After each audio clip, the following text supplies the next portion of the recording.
The flag salute.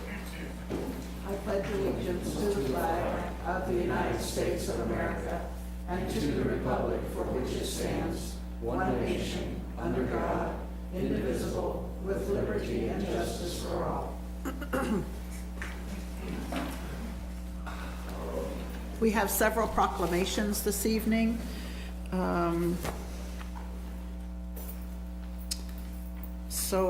The first one is National Public Works Week. And if Brian Johnson, Randy DeWitt, and Jeff Davis would join me at this microphone.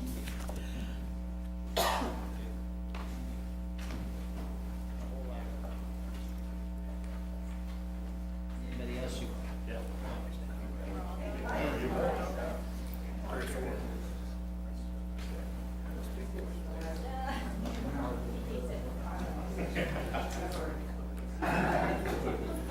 Oh, what a wonderful room here. Yay. Well, tonight's a big deal for all of you're all city employees, right? Yes. Okay, I recognize about half of it. Okay, so tonight's proclamation is, whereas public works infrastructure is above, below, and all around us, we are able to have clean water, safe streets, efficient traffic, and livable communities because of public works. And whereas public works services provided in our community are an integral part of our citizens' everyday lives and creates a lasting impression. The health, safety, and comfort of this community greatly depends on these facilities and services. And whereas the support of an understanding and informed citizenry is vital to the efficient operation of the public works systems and programs such as water, sewer, streets, and storm sewers. And whereas the quality and effectiveness of these facilities, as well as their planning, design, and construction, is vitally dependent upon the efforts and skill of public works officials.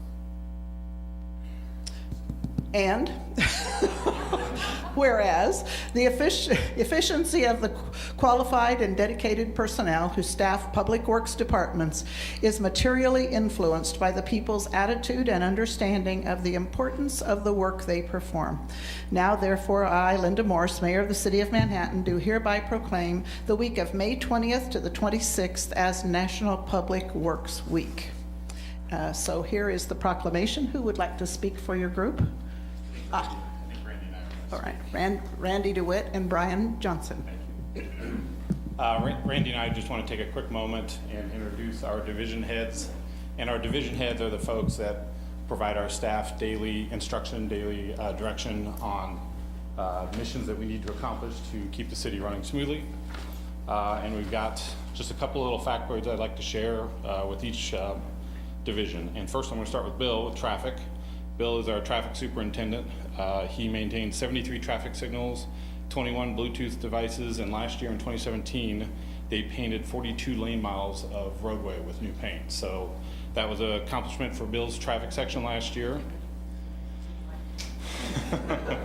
Next is Norm Francis. He is our utility superintendent. Norm's division maintains 298 miles of water mains and 249 miles of sewer mains, so about 500 miles total of infrastructure. Last year, Norm's division also did 4,700 locates for utilities in the city. Next is Russell Still. He is our wastewater treatment plant superintendent. Last year, Russell Still not only kept us in compliance with all state and federal regulations, they also treated 9.9 billion gallons of wastewater last year.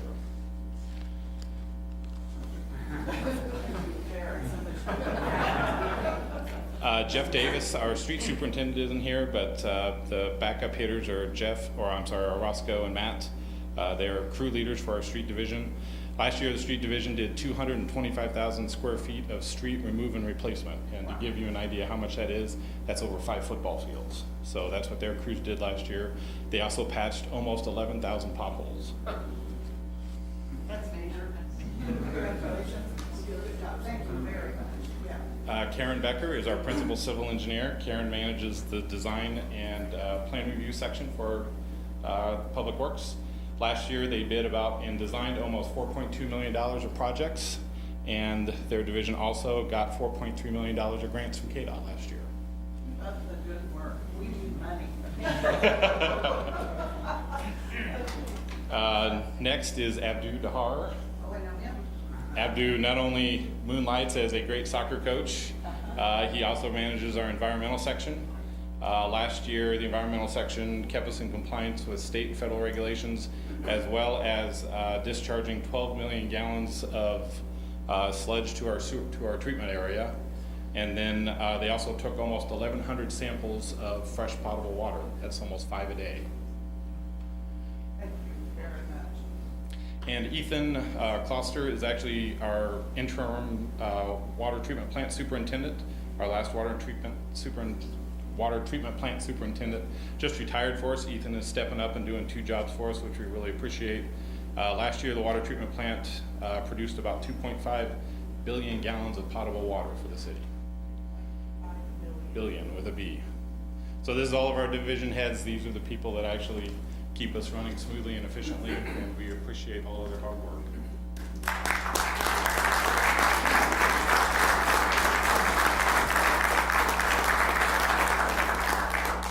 Andy?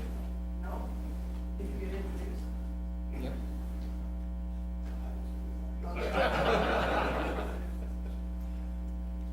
Turn me off. There you go. Okay. That's Randy DeWitt. He's shy. No, not really. But thank you all. It's a pleasure to have Brian and Randy bring you here, and because we need to know who you are and we need to recognize you, and you pass that on to the employees in your areas, because you just need to be appreciated, need to know that you're appreciated. So thank you very much. Okay, thanks.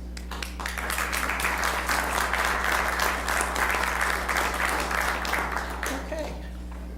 The next proclamation is Manhattan Bike Month, and Dave Colburn, John Adam, and Jennifer Nielsen.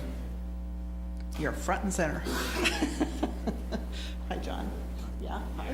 Yes, Jennifer, right, I know Dave, yeah. Okay, oh, and here comes Paul. Good deal. Hi. Uh-huh. All right.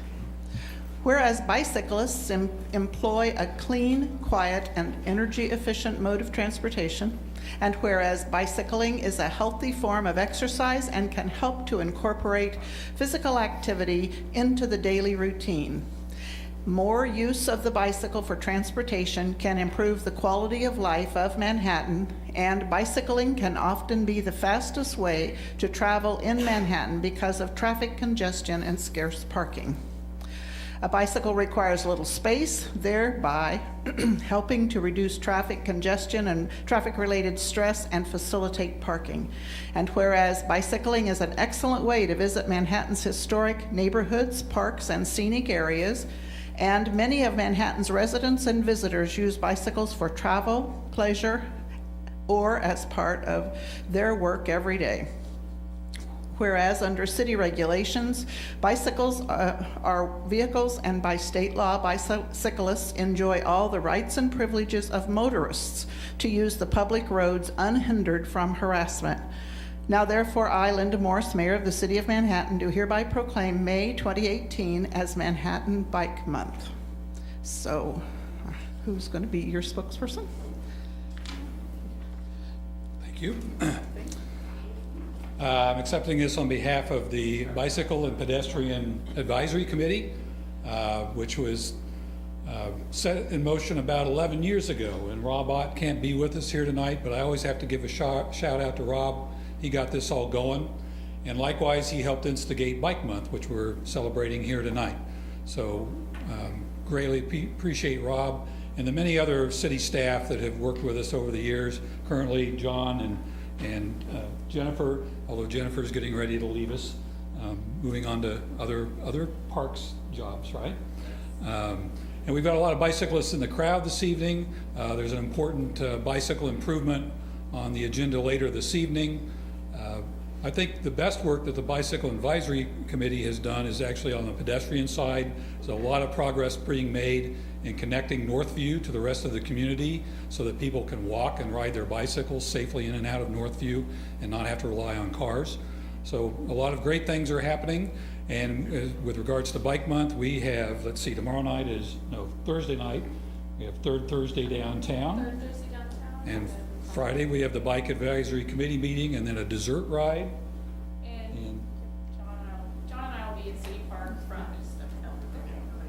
And John and I will be in City Park from 8 a.m. to 10 a.m. to celebrate Bike to Work Day. So you can stop by and see us and get your bike pumped up and get some snacks. And then a week from Saturday will be the women's bike ride. Oh, this Saturday is women's bike ride. I apologize. Then a week from Friday will be the progressive dinner ride. So lots of things going on. Get on the City of Manhattan's website to see what else is going on Bike Month. Thank you.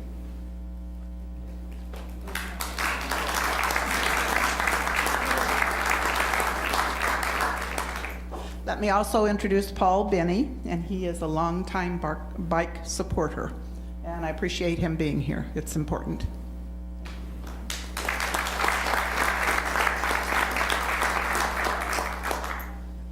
Okay, next proclamation. Mental Health Month, Robin Cole and Stan Wilson.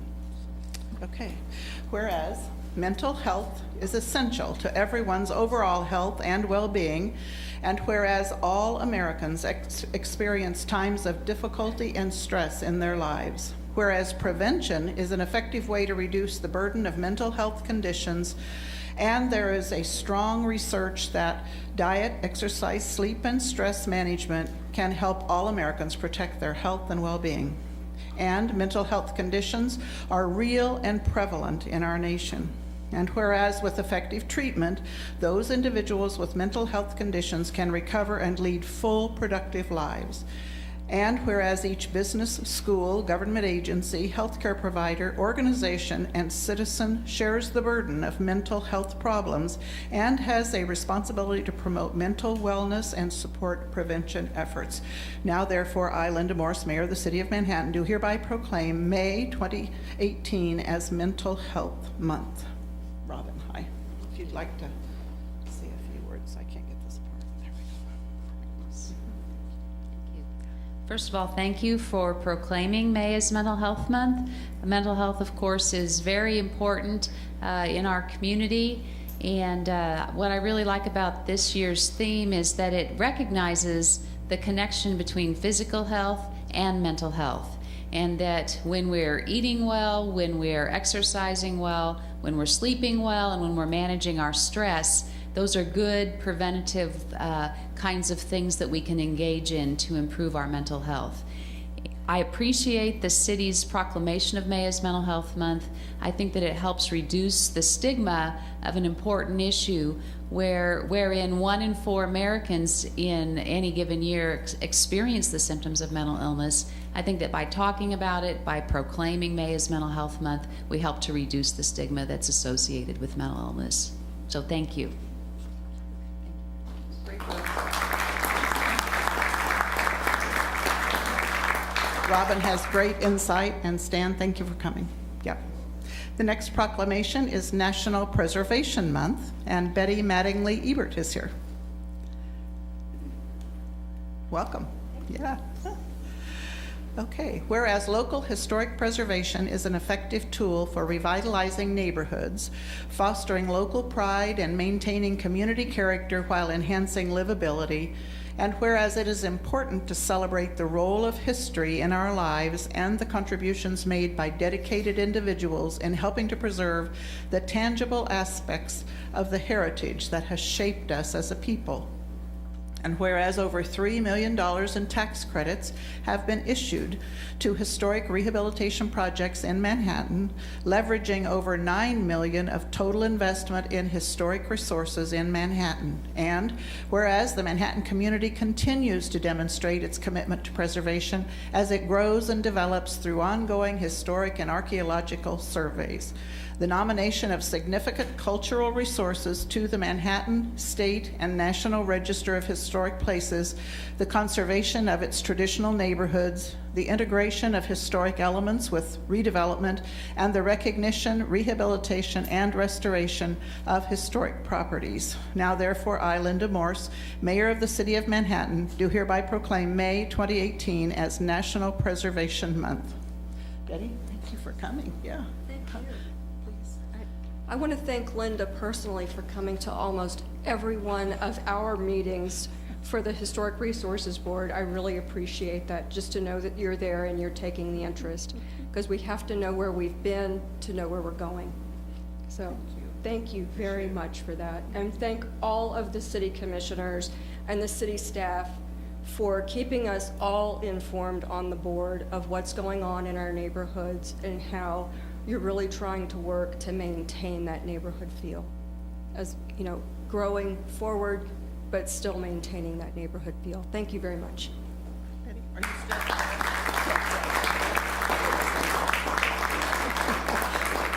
Betty serves as chair of the Historic Resources Board for Manhattan, and she does a fine job. She's a good leader. Thank you.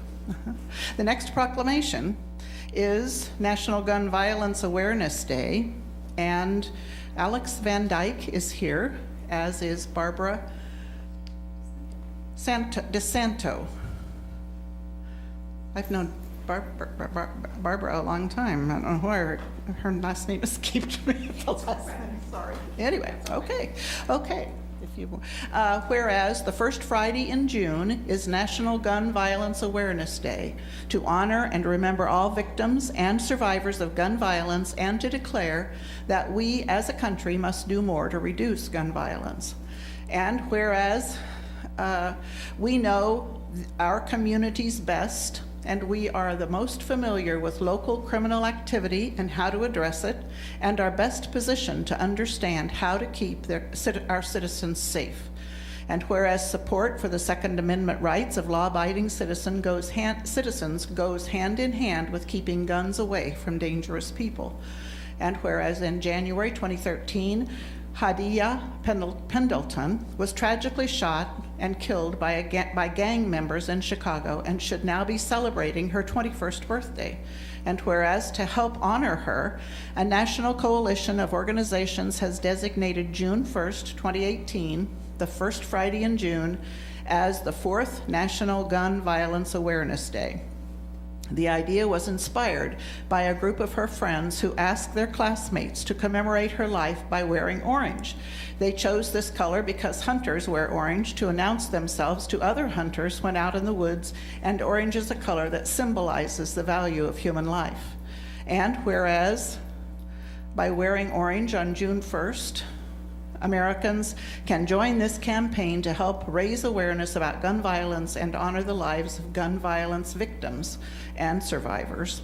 Whereas we renew our commitment to reduce gun violence and pledge to do all we can to keep firearms out of the wrong hands and encourage responsible gun ownership to help keep our children safe.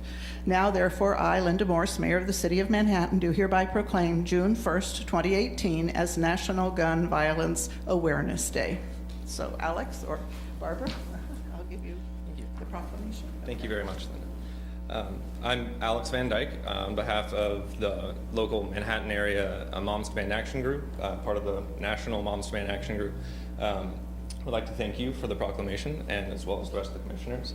And just a reminder, the actual event for Wear Orange Day is on June 2nd, and it's going to be at the Courthouse Plaza, and we hope to see you all there.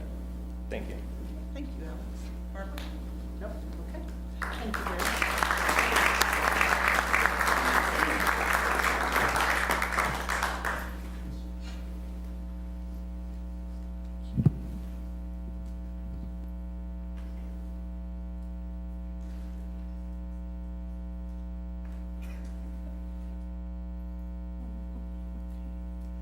All right. Okay, thank you. The next item on the agenda will be commissioners' comments. True? Okay. And so, Commissioners, you have comments. Yeah, real quick. I just wanted to remind everybody that this Thursday is the first third Thursday of this summer in downtown Manhattan.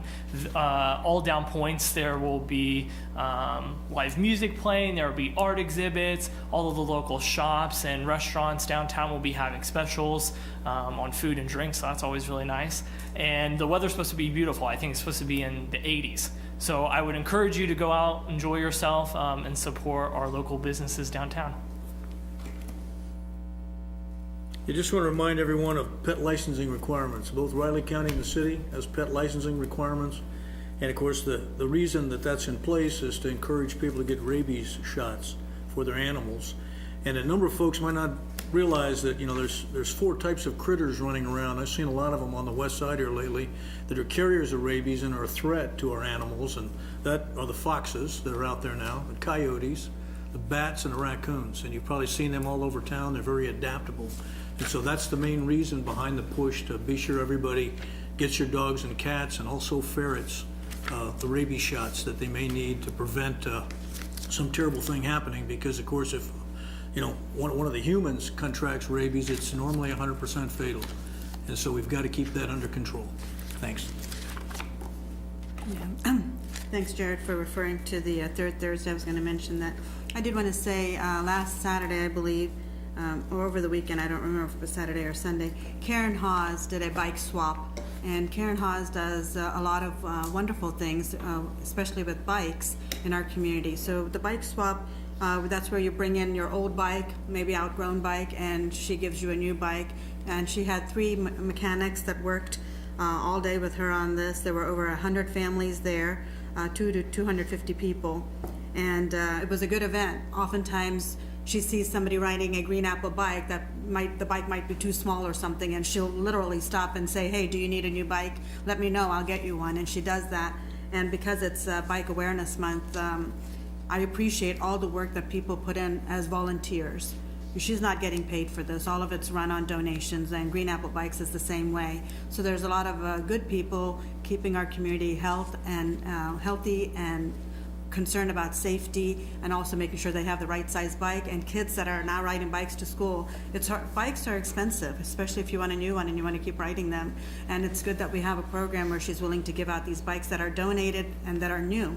She did that in Ogden, and she's going to do it again in Ogden in August. So I really appreciate our volunteers that work so hard on our bike infrastructure as well as safety needs. National Alliance on Mental Illness had NAMI, for short, had a NAMI walk over the weekend. I'm on the board of directors for that for the state, and they had over 200 people walk. And this is a national event. The walk was only about 2 to 3 miles. But mental illness is one of those things that's unseen, so we often disregard it and tell people to just get over it. But suicide is the second highest reason for death among 15 to 25-year-olds, and that's astounding. So we need to do more in that area, and NAMI as well as Pawnee do work towards those efforts. One last thing, Flint Hills Festival is happening May 19th at the Blue Earth Plaza. There's a lot going on this weekend. That's one of those things. It's going to be a wonderful day. Go out and participate. Your community is offering a lot of things to do, so take advantage of it. Thank you. Just a couple things. On Saturday, I went down to Cars in the Park. That was great to see so many people down there using our park, not only to visit the cars, but taking advantage of some of the food trucks and just having a great time on a nice day in the park. Also wanted to mention the great work done by the 2 Rotary clubs in the city of Manhattan. Planted so far 477 trees in our parks and our schools, along our trails, and some along the banks of our river. So great job. Over time, this will make for shade along our trails and shade out in our play areas in the schools, and generally make everything look better. Also wanted to mention thanks for all of those who participated in the Polish the Apple campaign and the Change the World campaign. You may have noticed we had a couple of bad days in April, a couple of bad weekends, so it cut back at least at the beginning of what we were able to do, but everybody caught up. The good news is, as generally happens in the city of Manhattan, we had a tremendous number of people who volunteered. Groups, church groups, civic groups, individuals, and that still continues today. So right now we're in transition, and what we're trying to do is make sure that we're connecting all of those who need help with all of those who are giving help. So that campaign is now underway, and the hardest part of this is reaching those who need help. We've encouraged everybody to reach out to their neighbors, make sure they're being taken care of. So we've contacted the Senior Service Center, the Bread Basket, and all of those who visit people who don't get out very much. So to the community at large, if you find someone who needs help, please go onto that website and give us a hand. Thanks. Tomorrow, the Flint Hills Regional Council is hosting a conference. It consists of representatives from area jurisdictions: Fort Riley, the Governor's Military Council, Kansas State University, Emporia State, Lyon County, Emporia, Morris County, Wabaunsee County, Potawatomi, all in a whole 7-county area. And we work together to try to accomplish things that are good for our region, and especially work together with regard to priorities for transportation and other programs. They just received 2 grants that total, the Regional Council, that totals about $1 million. One was $600,000 for an EPA grant and $400,000 for remember what. Anyway, but it's an important thing that we work together, and we have to work at it. We can't just assume that it's like taking your family members for granted. And we're a family here, and we just need to work at it. I want to mention that the Flint Hills Discovery Center, that conference will be tomorrow at the Manhattan Convention Center adjacent to the Hilton, and it starts at 9 o'clock in the morning. So, until 4 tomorrow afternoon. The Flint Hills Discovery Center has a new exhibit called Be a Dinosaur, and anyone that likes video games will enjoy it. And as an adult, I got to play one of them, and my goal was to not get eaten by other dinosaurs before I timed out, and I survived. So if I can do it, anybody can, but kids will love it, adults will love it too. It's a fun thing.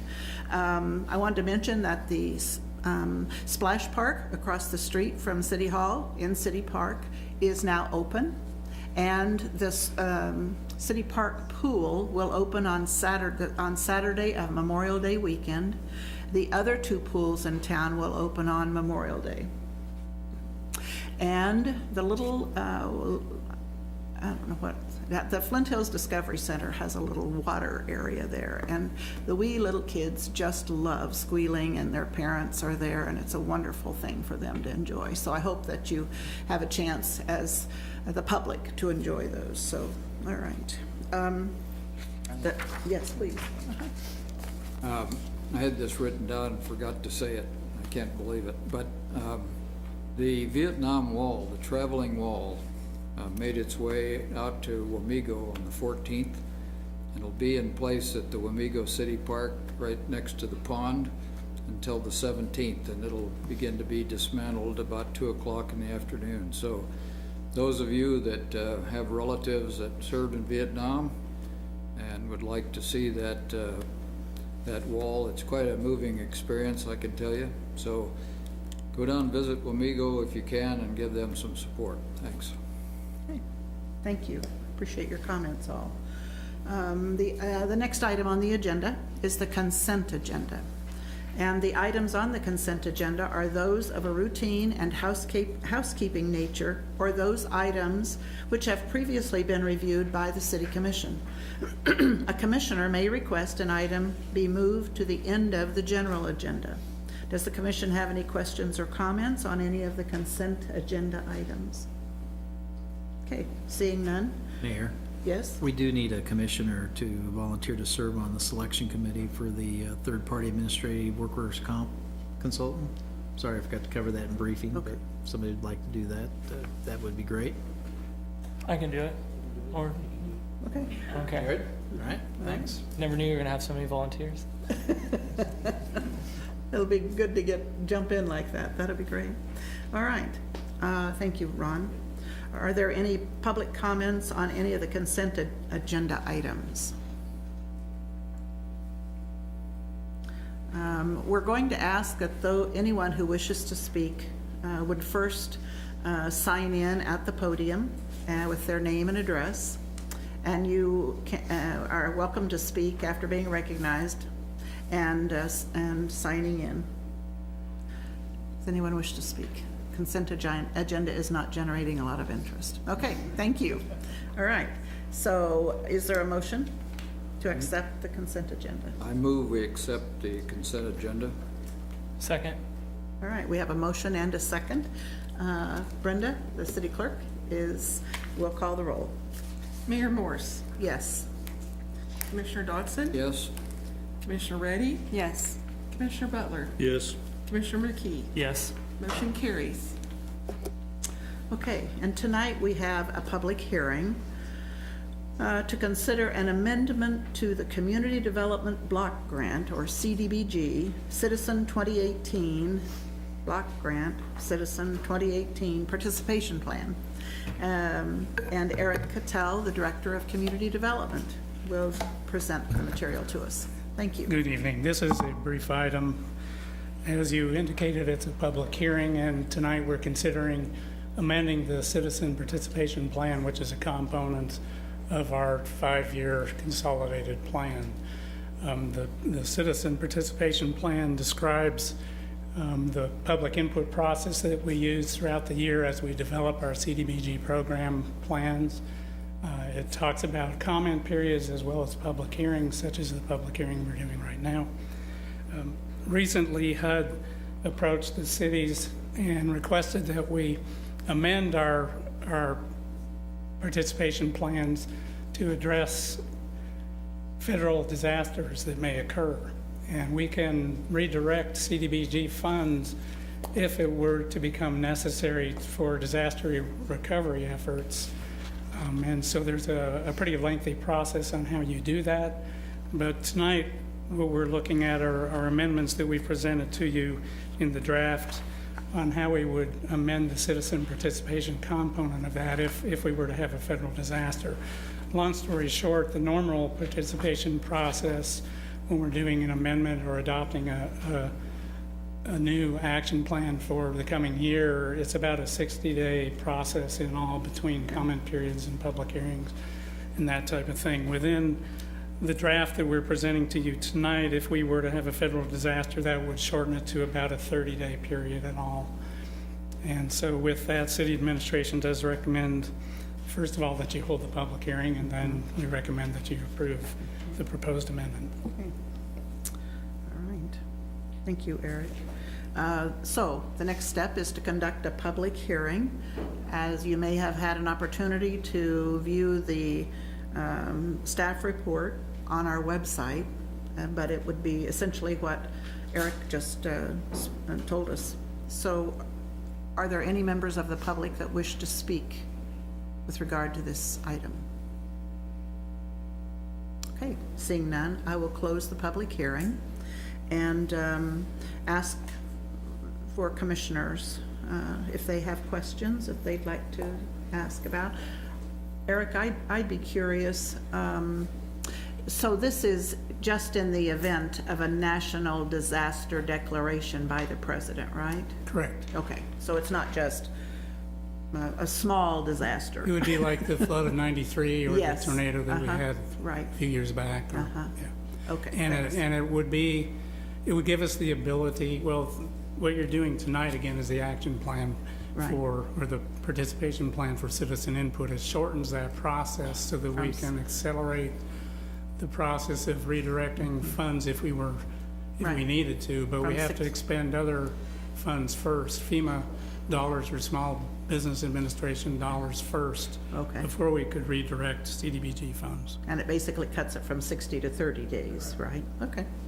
Okay, commissioners, questions? No? I All don't think right. it makes sense, gives us flexibility, so I'll make the motion that we approve the proposed Community Development Block Grant Citizen Participation Plan amendments. Second. There's a motion and a second. Would the city clerk call the roll? Commissioner Dotson, Yes. Commissioner Rady, Yes. Commissioner Butler, Yes. Commissioner McKee. Yes. Mayor Morse. Yes. Motion carries. Thank you, Brenda. All right, the next item on the agenda, the motion carries 5-0. The next item on the agenda is the general agenda. And the first item is that we would consider a new Flint Hills Area Transit Agency, ATA, interlocal agreement and cancellation of the current FHRTA, we call it FERTA, interlocal agreement. So Kyle Mangus is Assistant. Okay, Assistant City Manager, and Ann Smith at the Flint Hills ATA Director. Thank you, Mayor, Commissioners. We're going to talk about FHATA, FHRTA, FHRC, and MHK. So there's a lot of abbreviations that we're gonna throw out here tonight. But here to talk a little bit. I thought I'd start out talk a little bit about the history behind FERTA. Currently, Commissioner McKee serves on the MPO and on FERTA, I believe, too, correct? Yeah. So FERTA was created via an interlocal agreement in 2014. That original agreement had 6 parties, us being one, Geary County, Junction City, Riley County, Pot County were the other players, in K-State.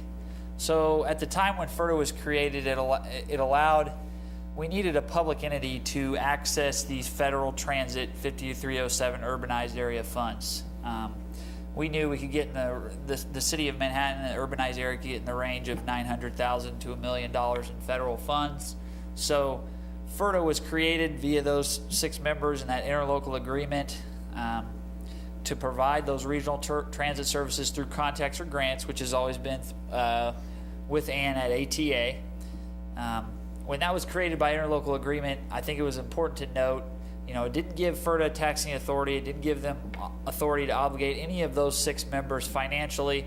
It was purely an outlet that could, those members had to still, FERTA and ATA had to go out and find match on those federal dollars to be able to operate.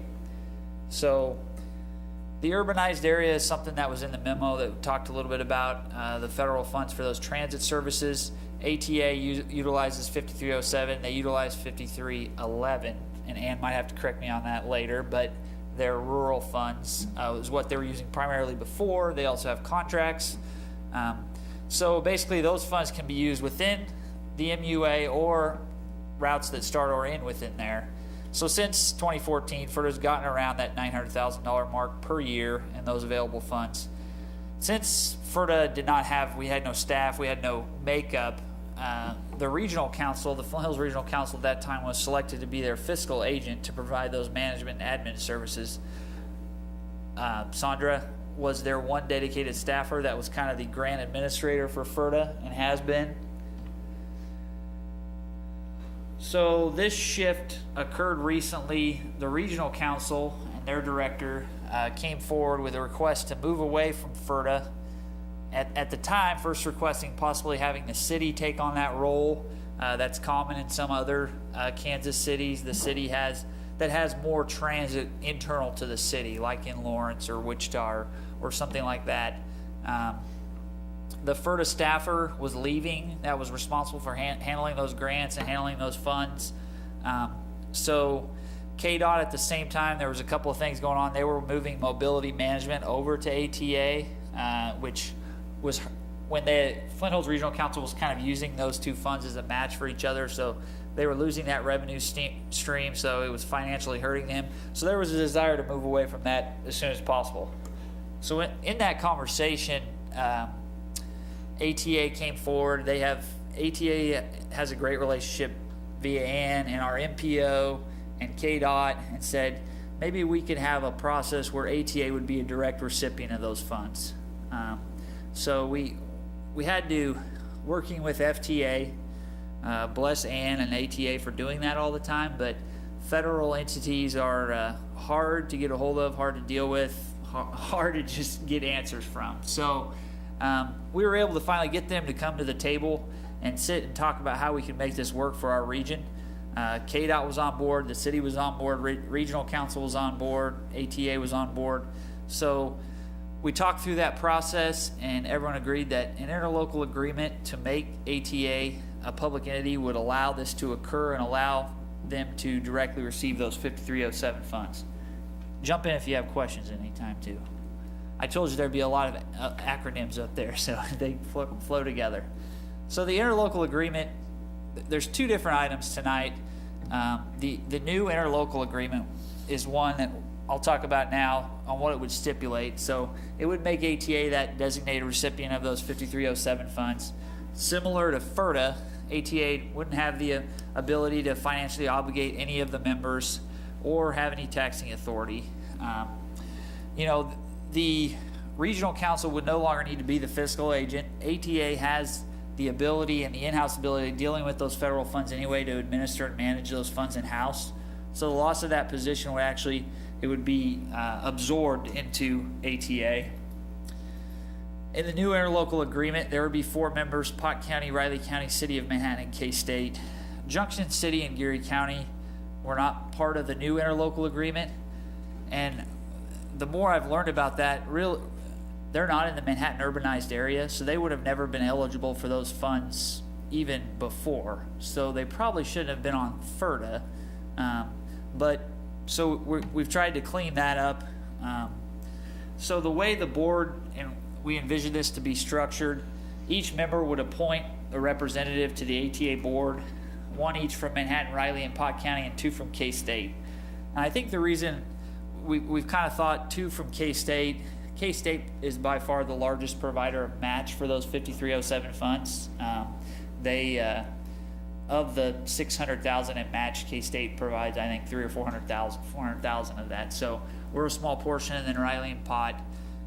Right now, the ATA board can be up to 15 people. I think we envision that, could be the same. I think this would be like a small board within that would vote on those 5307 fund items. The rest of the board would be non-voting members, essentially. Have we briefed Junction City and Geary County on not being, because when we got briefed at this at FERDA, that Sure. wasn't part of the conversation, that they would no longer be on it. Yeah, the message has been carried to them. So Geary County's actually already approved the cancellation agreement and signed it. They did it very quickly and sent it back to us. Junction City is aware. They don't have an issue with it because they're not eligible for those funds anyway. Are they a part of the broader board of 15 people? Good evening. Yes, Commissioner Steinmetz represents Geary County on our board currently. Okay, thank you. Yeah, I'm glad Commissioner McKee asked that. That was one of my questions. But I also thought Fort Riley was part of this. Were they not, or are they just part of the MPO? Fort Riley was a non-voting member on FERDA. They were considered a non-voting member. And currently there is not a representative on Ann's board, I believe, from Fort Riley. But I think she's open to it. We talked about it, so. But we don't want to have to amend this agreement. No. Right, okay. I think, Mayor, you have a good point. We sent the draft out. I think we have a pretty good draft of where we want to be to Riley County, Pot County, K-State to get their feedback. We're looking for authorization to finalize because we don't have it quite done. The cancellation agreement is done. Like I said, Geary County's already approved it, so we are looking for approval of that. But we feel this agreement's important to keep the whole region eligible to continue to receive those $900,000 plus in 5307 funds. And we at the city also benefit in other ways from FERDA funding. Capital projects, there's things that we currently have in process that we can spend through FERDA funding, specifically in sidewalk and transit improvements. Usually it's an 80-20 split, so it's a pretty good deal for the city. Some examples we have currently that we're working on is Bluemont TCB pedestrian crossing, Fremont from 12th to 14th Street sidewalk, and then Claflin From North Manhattan Avenue to McCain on the south side, we're trying to get a sidewalk built there. So those are all FERDA capital projects. So I did put, ATA, currently we're paying them $129,000 in 2018. This agreement doesn't affect that amount moving forward, doesn't obligate the city to pay any funds. It's outside of that realm. Really, that's it. Questions? And I'll let Ann come up if she wants to add anything, so. Well, I just want to say thank you to Kyle, city staff, city attorney's office. Been really very helpful, MPO. There's lots of acronyms, and it's, the best way I can explain it, this is a federal bureaucracy at its best, that we have to jump through all these hoops. So, but I think we have a really good team to move everything forward. So if you have any questions, just please let me know. Could you expand just a little bit on when Kyle, you said that the Geary County wasn't eligible? What did that mean? Well, Geary County is in the rural area, so we provide transit services to Geary County through the Section 5311 program. And as I mentioned, Commissioner Steinmetz is also on our board and serves there. We also have former Commissioner Whitebread on our board as well. So that's a separate funding mechanism, federal funding mechanism. We have a service throughout Geary County, including fixed routes in Junction City and Grandview Plaza. So that's a separate board? No, sir. It's all one board. This new interlocal agreement would have the entities who are signing into the interlocal agreement would only vote on matters directly related to 5307. General operating, policies, things like that, that would be the whole board would continue to vote on. So primarily as a funding So only the control. 5307 would have the 5 voting members? On 5307 matters directly. And that's classified as urbanized area money. So just think of it as Manhattan. And Junction City and Geary County are Is more rural. Yes, So there's our Pottawatomie County. Separation. Some of our services are in the rural. Right. And some of our services are within the urbanized area. Ann is a good teacher. Finally get it. I didn't read all the details, but, administratively, are board members, do they suffer liability, or are they No, sir, waived they're liability? indemnified. We have Okay. policy to protect our board members, an E&O policy. Yeah, thanks. So now that the funds are flowing, we're closer to Yes, getting our yes, fixed route revisions, right? Yes, we And are. you'll let us know when that, Yes. I don't want you to we're- have to say today when that'll happen, but, We have a date in mind. oh, good, good. Well, you have to come back when you, I when will. you can tell us. Yes, we definitely will. Because we're all excited. I mean, that's what we've been working for, is trying Yes. to get the routes expanded to the citizens, so that's important. All right, thank you very much, Ann. So Ann, I was, or Kyle, so do we need to also make a motion to terminate the other agreement before we authorize this new interlocal agreement, or is that just a given?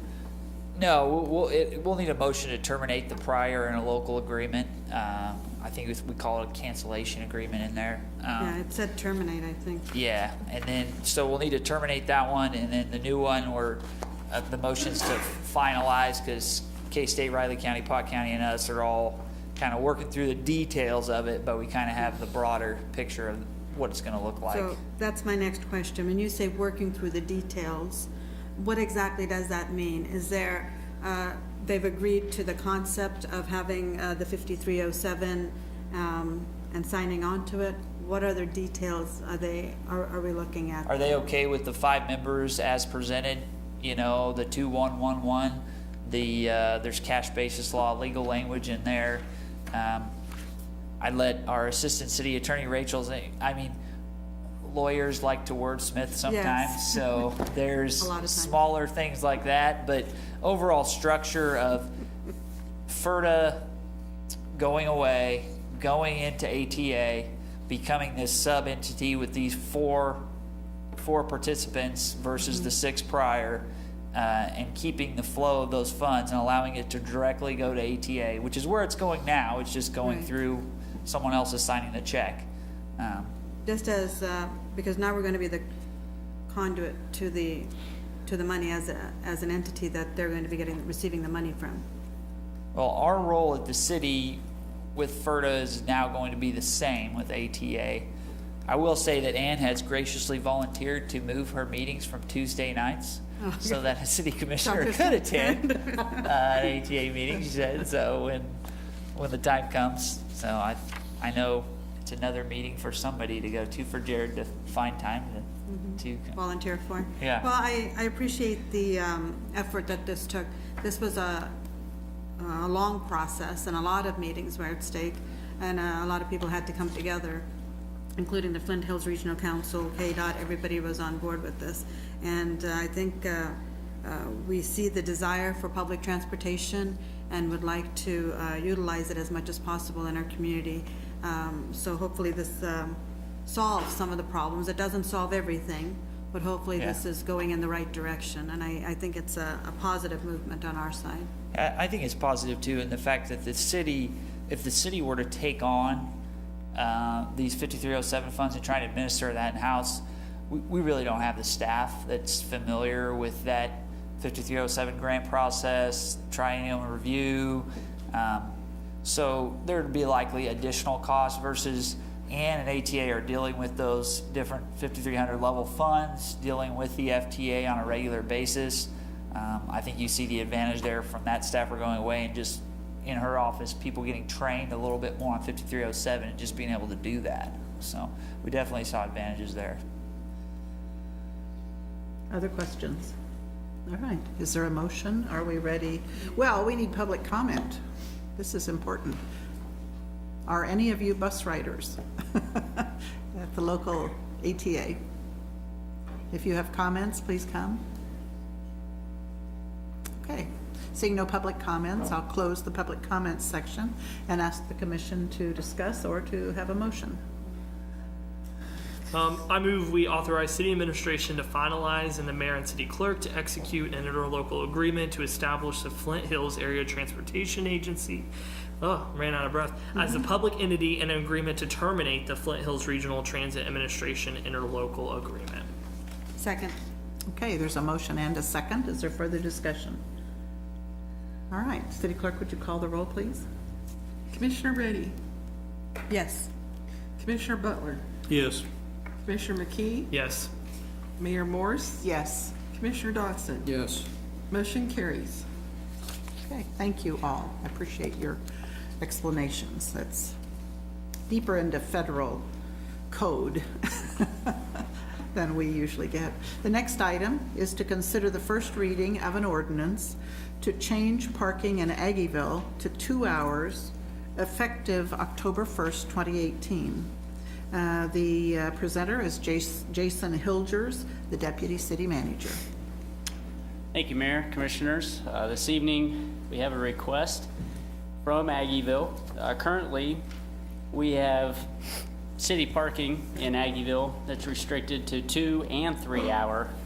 Our 3 hour lots are city surface parking lots, and our 2 hour restrictions are on a lot of the side streets. So we received a request from ABA to modify our current ordinance. They'd like to see all 3 hour city surface parking lots converted to 2 hour.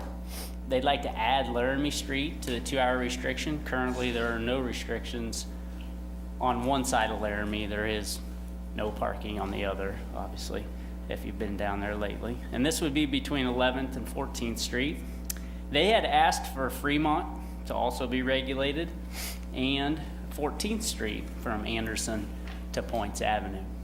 Jason, before you go on, just back to the other, Laramie doesn't go all the way through. Is that alley? Laramie does go all the way through. Huh?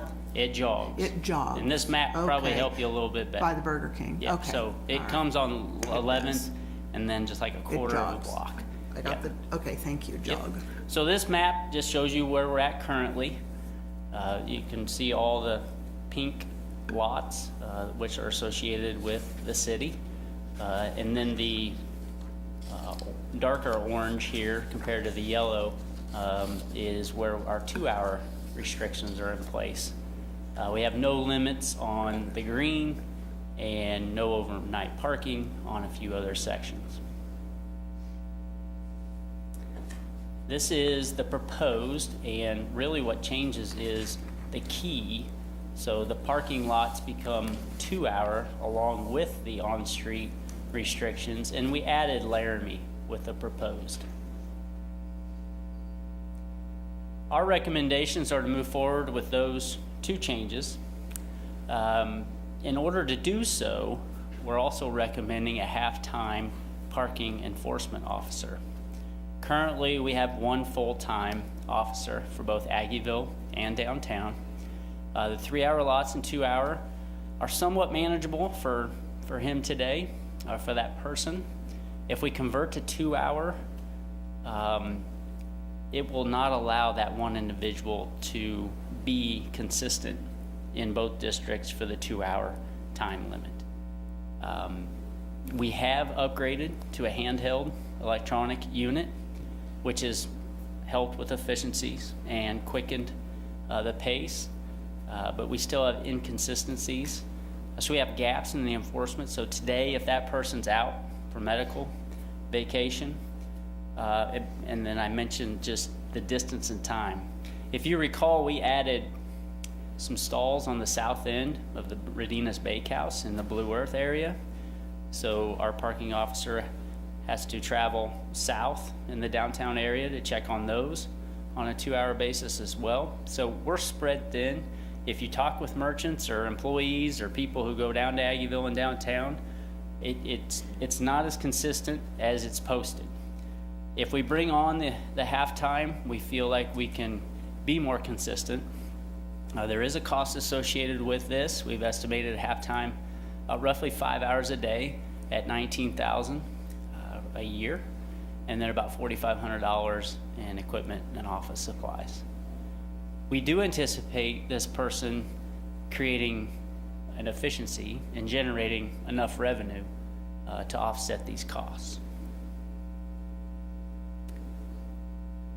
Public Works has agreed to address the other issues that were listed in that letter from Aggieville. I'll back up just a second. So we didn't suggest moving forward with Fremont, and we didn't suggest moving forward with 14th, mainly because of the personnel issue. We suggested let's try to hire the halftime, let's add Laramie and convert the lots, let's take a look and see how things are going. We obviously know in phase 2 of what we anticipate with Aggieville design, we'll start looking at traffic flows, on-street parking, parking management schemes. So let's look at Fremont, let's look at 14th at a future date. Let's try these changes first. Aggieville, both Linda Mays is here this evening representing Aggieville, and they can speak to some of their issues. We addressed some of the other ones in the letter on the screen. They had some issues with some of the distance in our parking spaces and just painting our parking spaces. It's somewhat unknown or a little bit of a guessing game just where to park on some of our streets. The compact car, they had requested for a few stalls. We had agreed to look at that. There's clearly some space either at the beginning of a block or the end of a block where we can't quite get a full-size stall. We might be able to accommodate the compact car. At the time, Rob and Brian were agreeable to explore that and look at it. The other option is to just make the other stalls a little bit bigger. Employee parking, they had requested that we look at an area and designate it and create a color zone. Our response was, how many and where? There's only 600 available stalls in Aggieville. There's 100 businesses. How many do you want to attribute to employees? The more we discussed it, the more we thought about it. It was, at this point in time, something possibly to wait on. Not a good answer at this point. And then they had concerns about City Park and how to monitor and regulate parking, which has been a topic you all have talked about as well. Yeah, I know Eddie and Wyatt had brought it up with the City Park master plan discussion as well.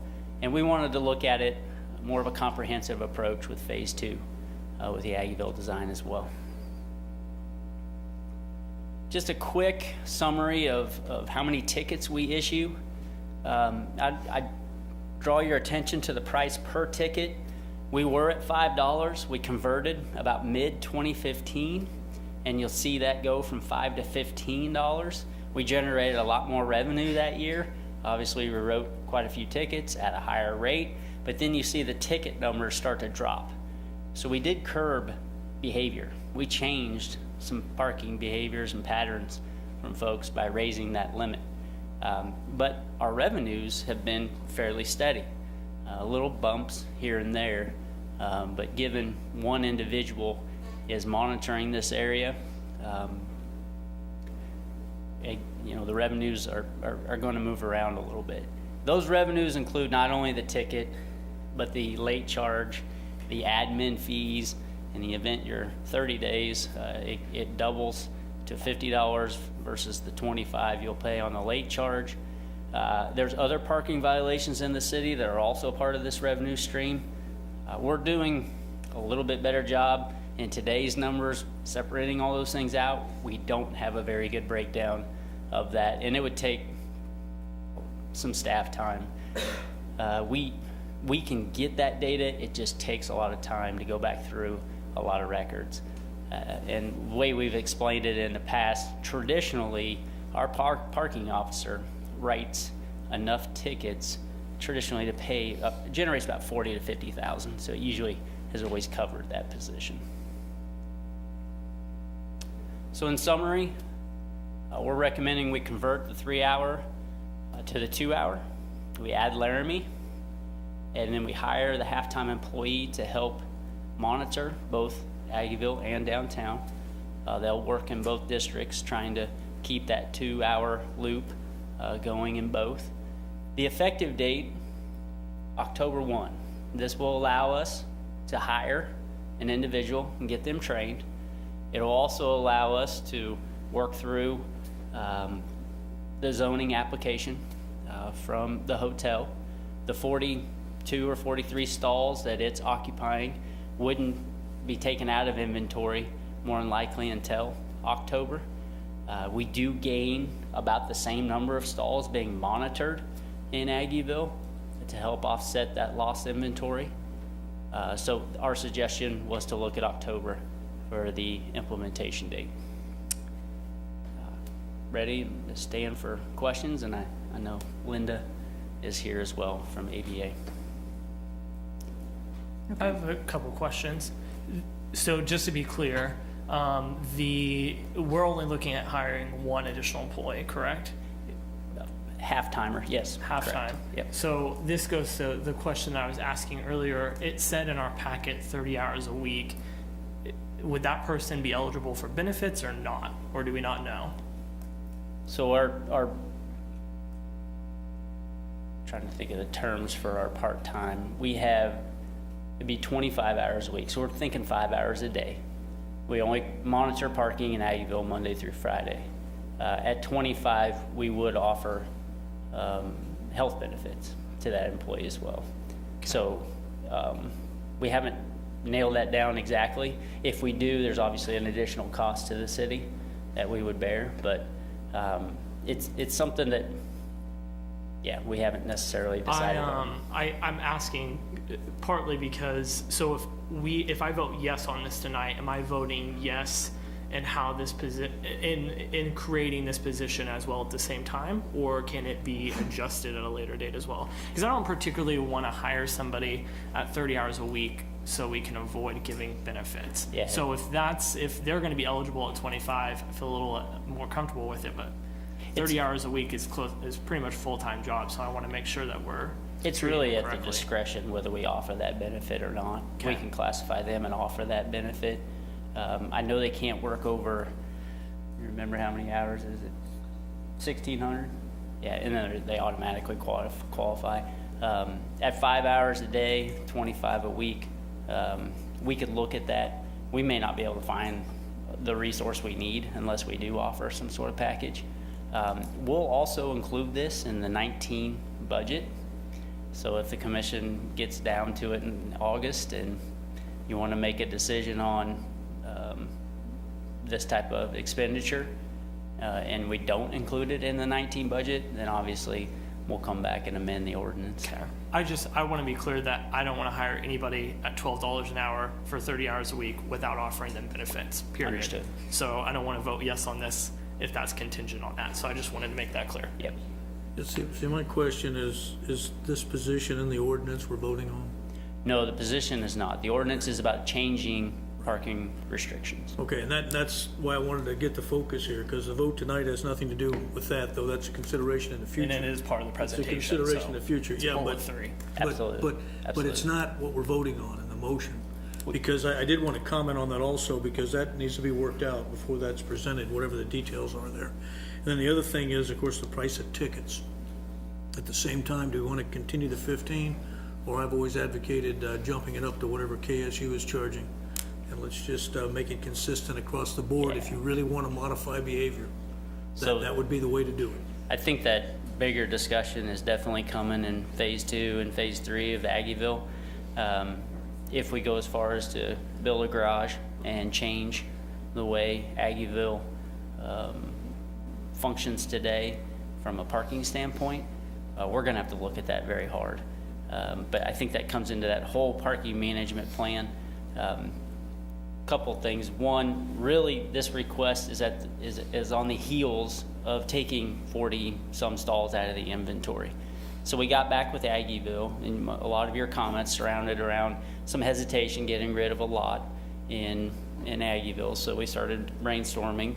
They did a lot of work and came up with recommendations as to how to offset and mitigate. With the parking spaces, we can actually gain some stalls if we paint and be more efficient with our space.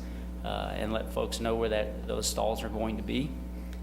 So that's really what's driving this. It's a temporary type of fix. It's not, something we anticipate fixing things for 10 years. Even the other areas, we just asked them to slow down just a bit, let us get that parking management strategy figured out.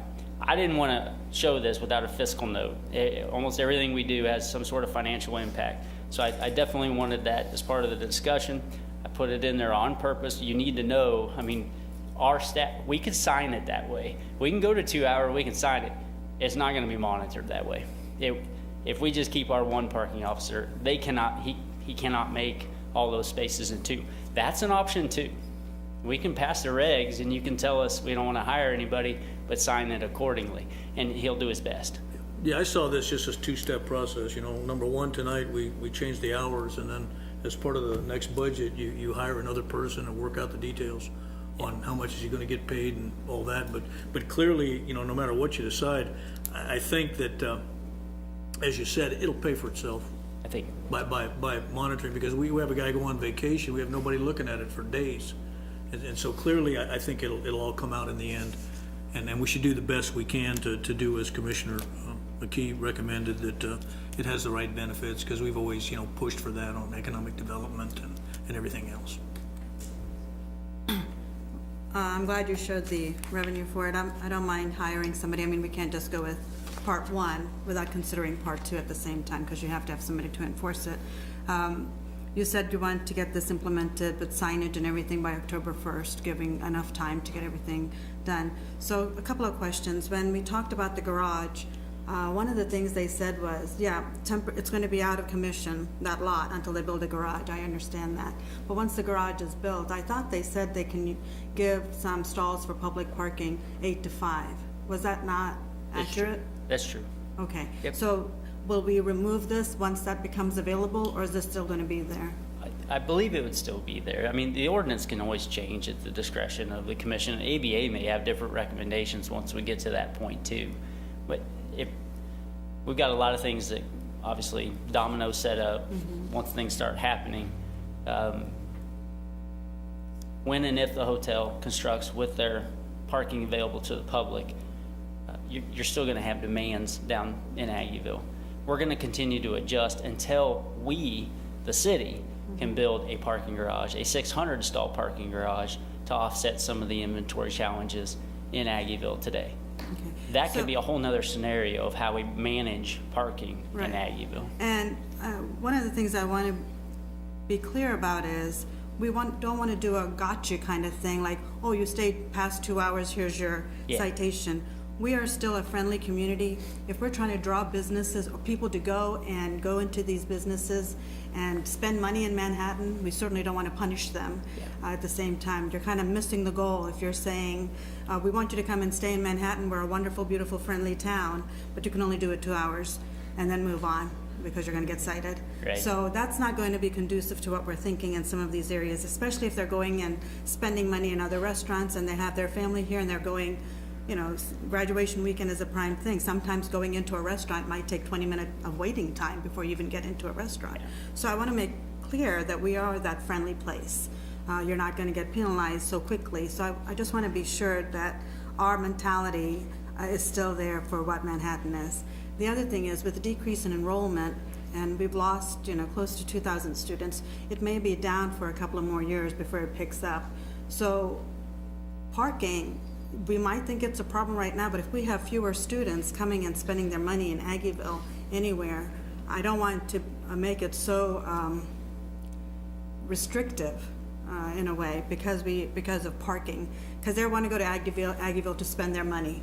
So and some of them, like I said, are using Uber. Some of them, you know, share cars and carpool, and they understand that if they indulge in certain beverages, that they're going to take a ride home. So they may not be using the parking, although it's only till 5. My other question is about the handheld device. What does that do? So our handheld device, previous to the handheld device, our parking officer walked around with paper tickets, and he would fill those out, and he would put them on the vehicles. Now he's able to punch data into a handheld device, and it'll print out the ticket, and it'll also send the same data once he docks that station back at work to record all the tickets he issued. And So we have an as automatic. Commissioner Dodson was pointing out earlier, there's clearly some flaws in the way we do things Right. with our tickets. This is going to help our office quite a bit, just knowing who we wrote a ticket to, because it's in the recording and the accounting Right. of all those things will be much easier for us to track. And I also would like just a breakdown of, you gave us the revenue for both downtown and Aggieville. If you can make it more of a clear breakdown between downtown and Aggieville, is that possible to do? I've never seen that, but I'll ask them with the handhelds if we can start doing that. I think we can, but let me ask I would them. like to see which district is, Yeah. you know.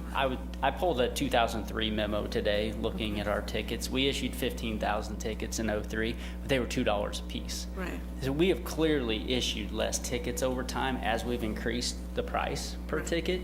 And it just speaks to you're changing patterns and behaviors with it. But I've never seen it broke out between Aggieville and downtown, but it's something we can ask. And even though we're trying to change behavior, what behavior are we trying to change? We're telling them you have to leave in 2 hours. Well, we're also turning stalls over so businesses get more frequency. Right, and that's the ultimate goal, so more people are coming.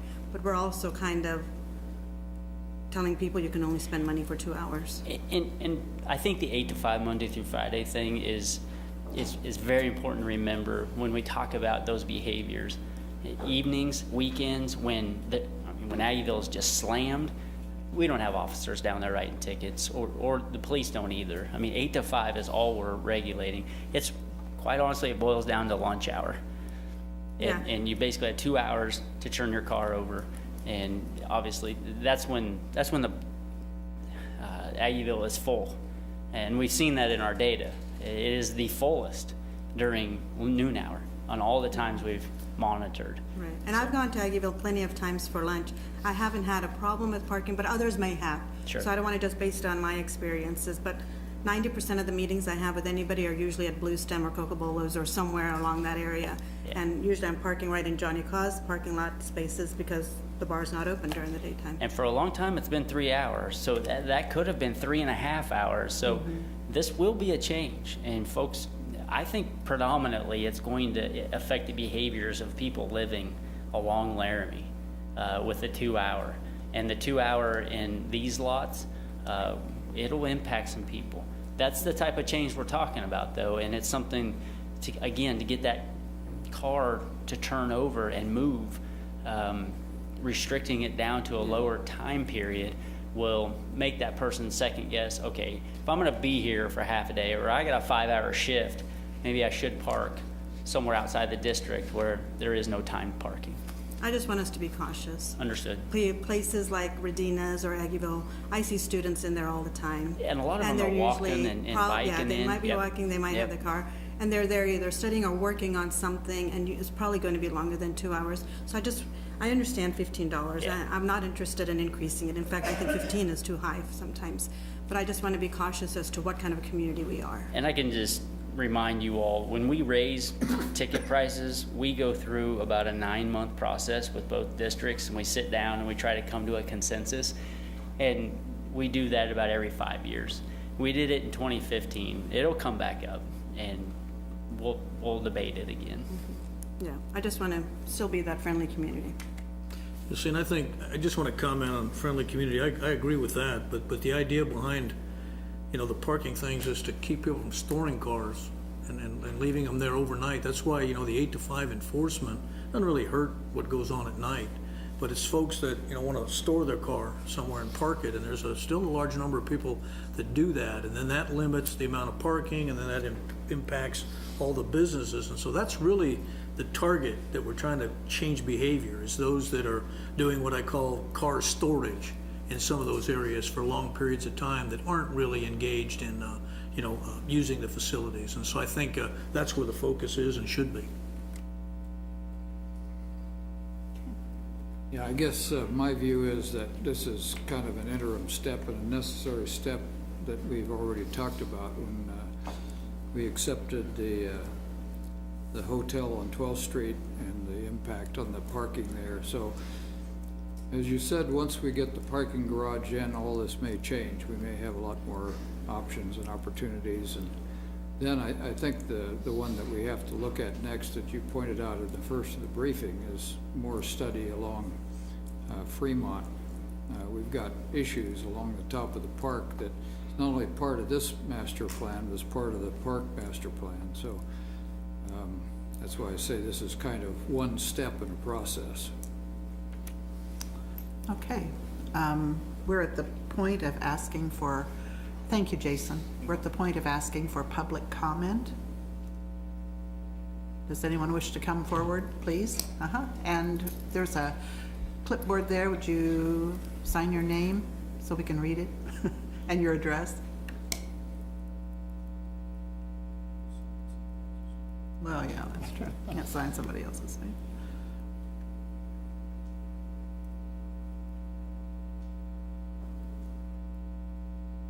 Okay, and then you need to tell us your name.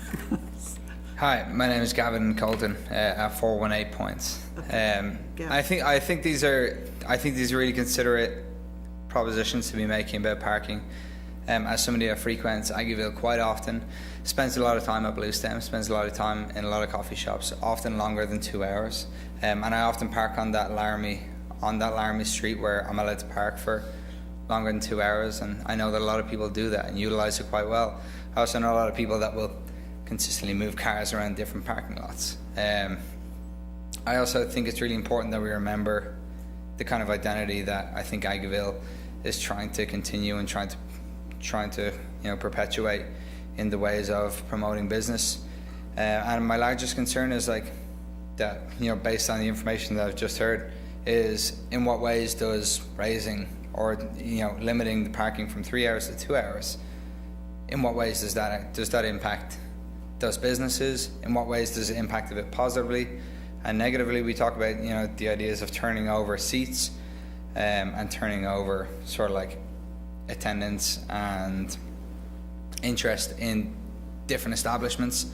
And my largest concern, again, as a big supporter of Aggieville, will be the negative impact that might have. I think about that kind of minimum $19,000 that might be spent on an additional employee to the city that is going to end up, plus further additional cost, potential benefits. I think about the ways in which those funds might be ill utilized in such a way that might have a negative impact fiscally.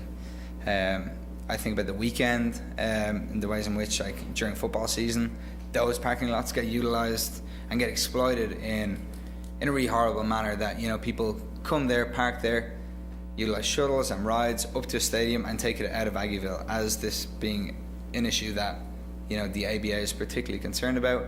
I think about the way that game day gets exploited, and I think that these are things to remember. And Friday and Saturday nights ought not to be free passes.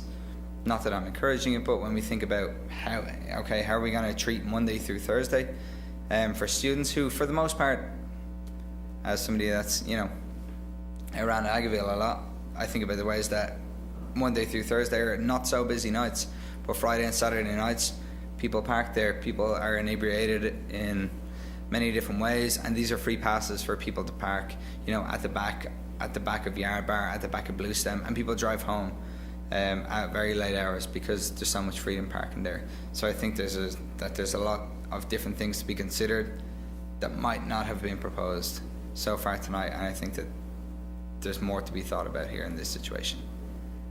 Thank you, guys. Thank you. Are there others that wish to speak?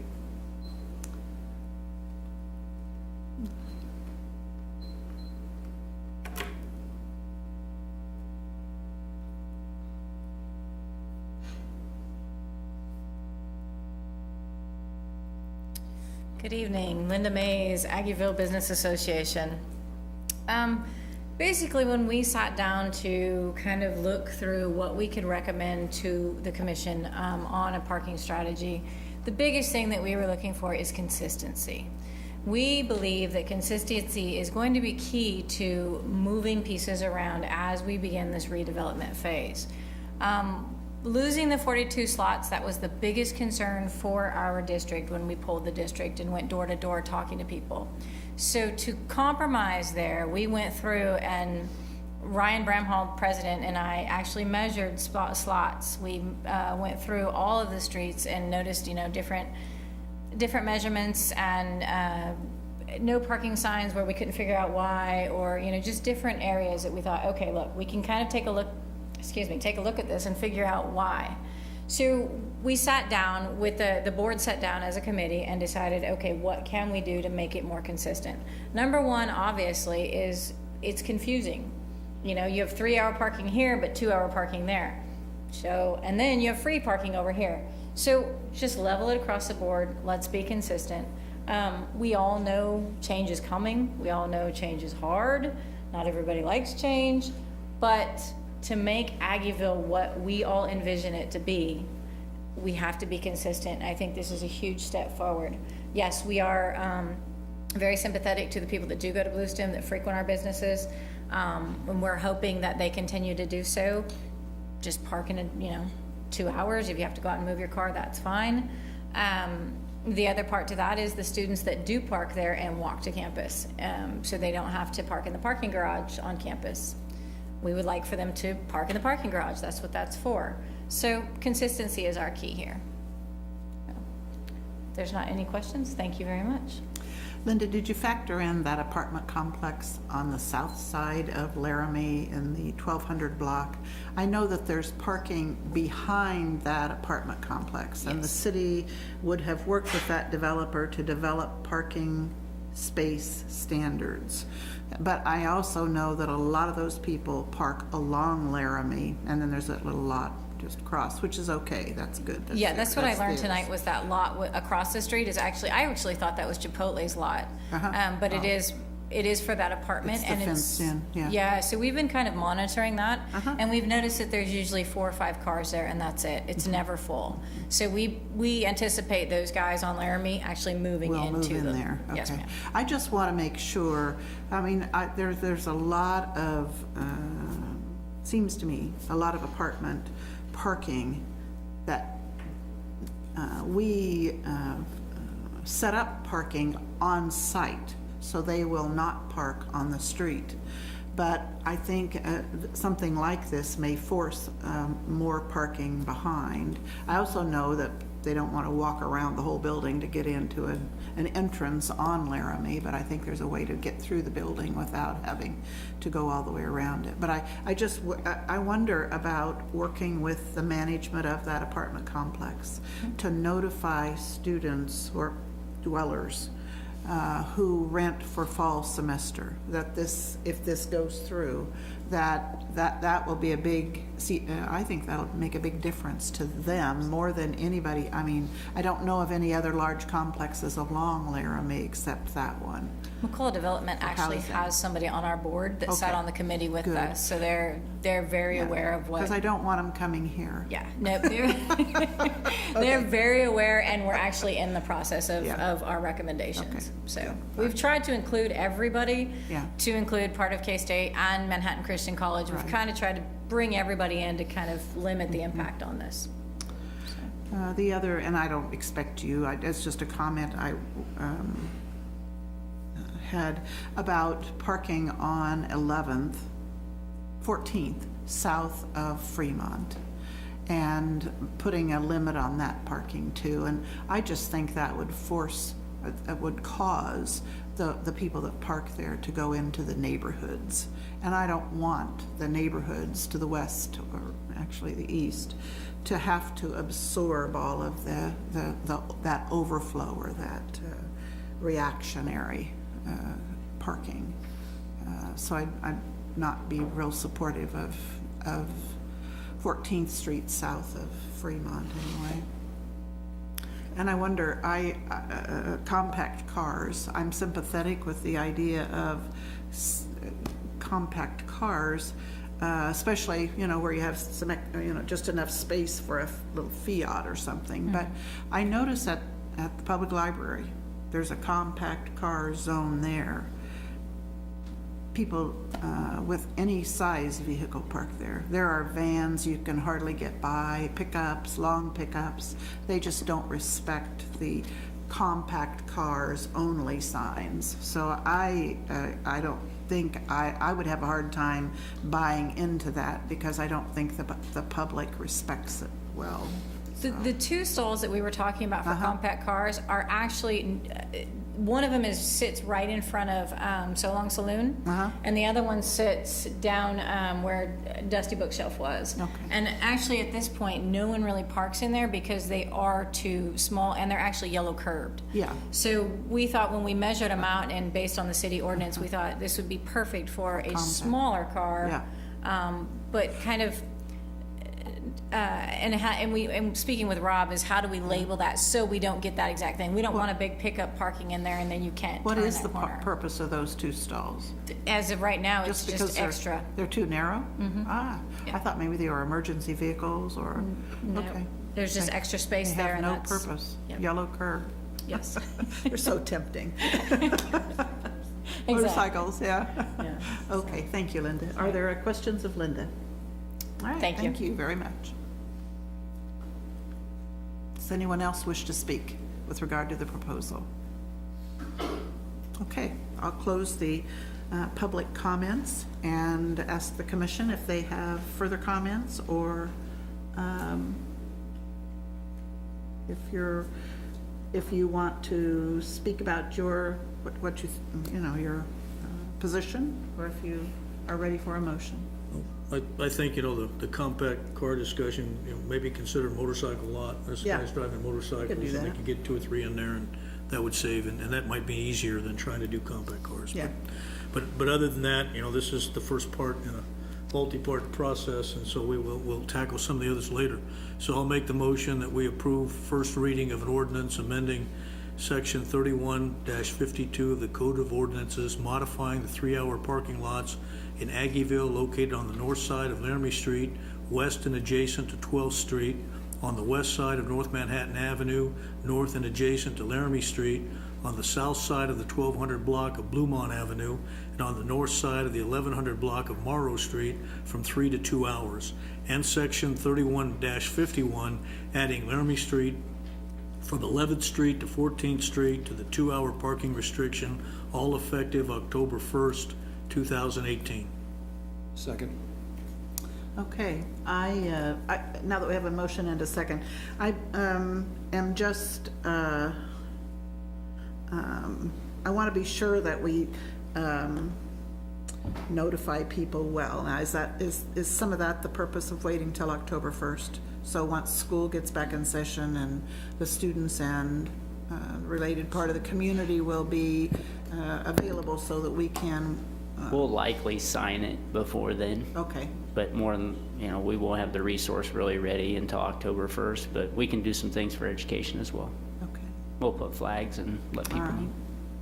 I'd just like to say that I'm glad that we are not proposing Fremont Street, and I want to be sure that City Park is not affected by the Aggieville parking situation, and I know it's across the street, but we have to draw the line someplace, and for me, City Park should be green space, and I'm concerned about any more intrusion of pavement into City Park. So, with that, Brenda Wolf, City Clerk, would you call the roll? Commissioner Butler? Yes. Commissioner McKee? Yes. Mayor Morse? Yes. Commissioner Dodson? Yes. Commissioner Reddy? Yes. Motion carries. Thank you. The next item on the agenda is to consider the 2019 City University Special Project Funds request and committee recommendations.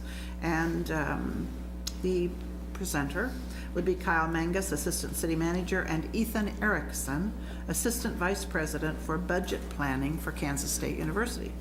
Welcome, both of you. I don't think we've met you before. Ethan? He's been around. I've been around. Okay. I come every now and then. Okay, well. I think I put him on the memo Not this often time. enough for me. I'm sorry if I failed to. No, you're fine. Okay. So let me get this open full screen. So this is our annual City University Fund 2019 budget request that Ethan and I work with the City University Fund, and then I work with city constituents, and he works with a lot of K-State faculty and students to go through this process. Just a reminder for the public, this project fund was created when K-State was annexed in 1994. The funding that's generated through there is through their sales tax created on campus and franchise fees from campus activity. And then the intent for these projects they're to be deemed mutual benefit to the community and the university. The participants in the process, it's a process.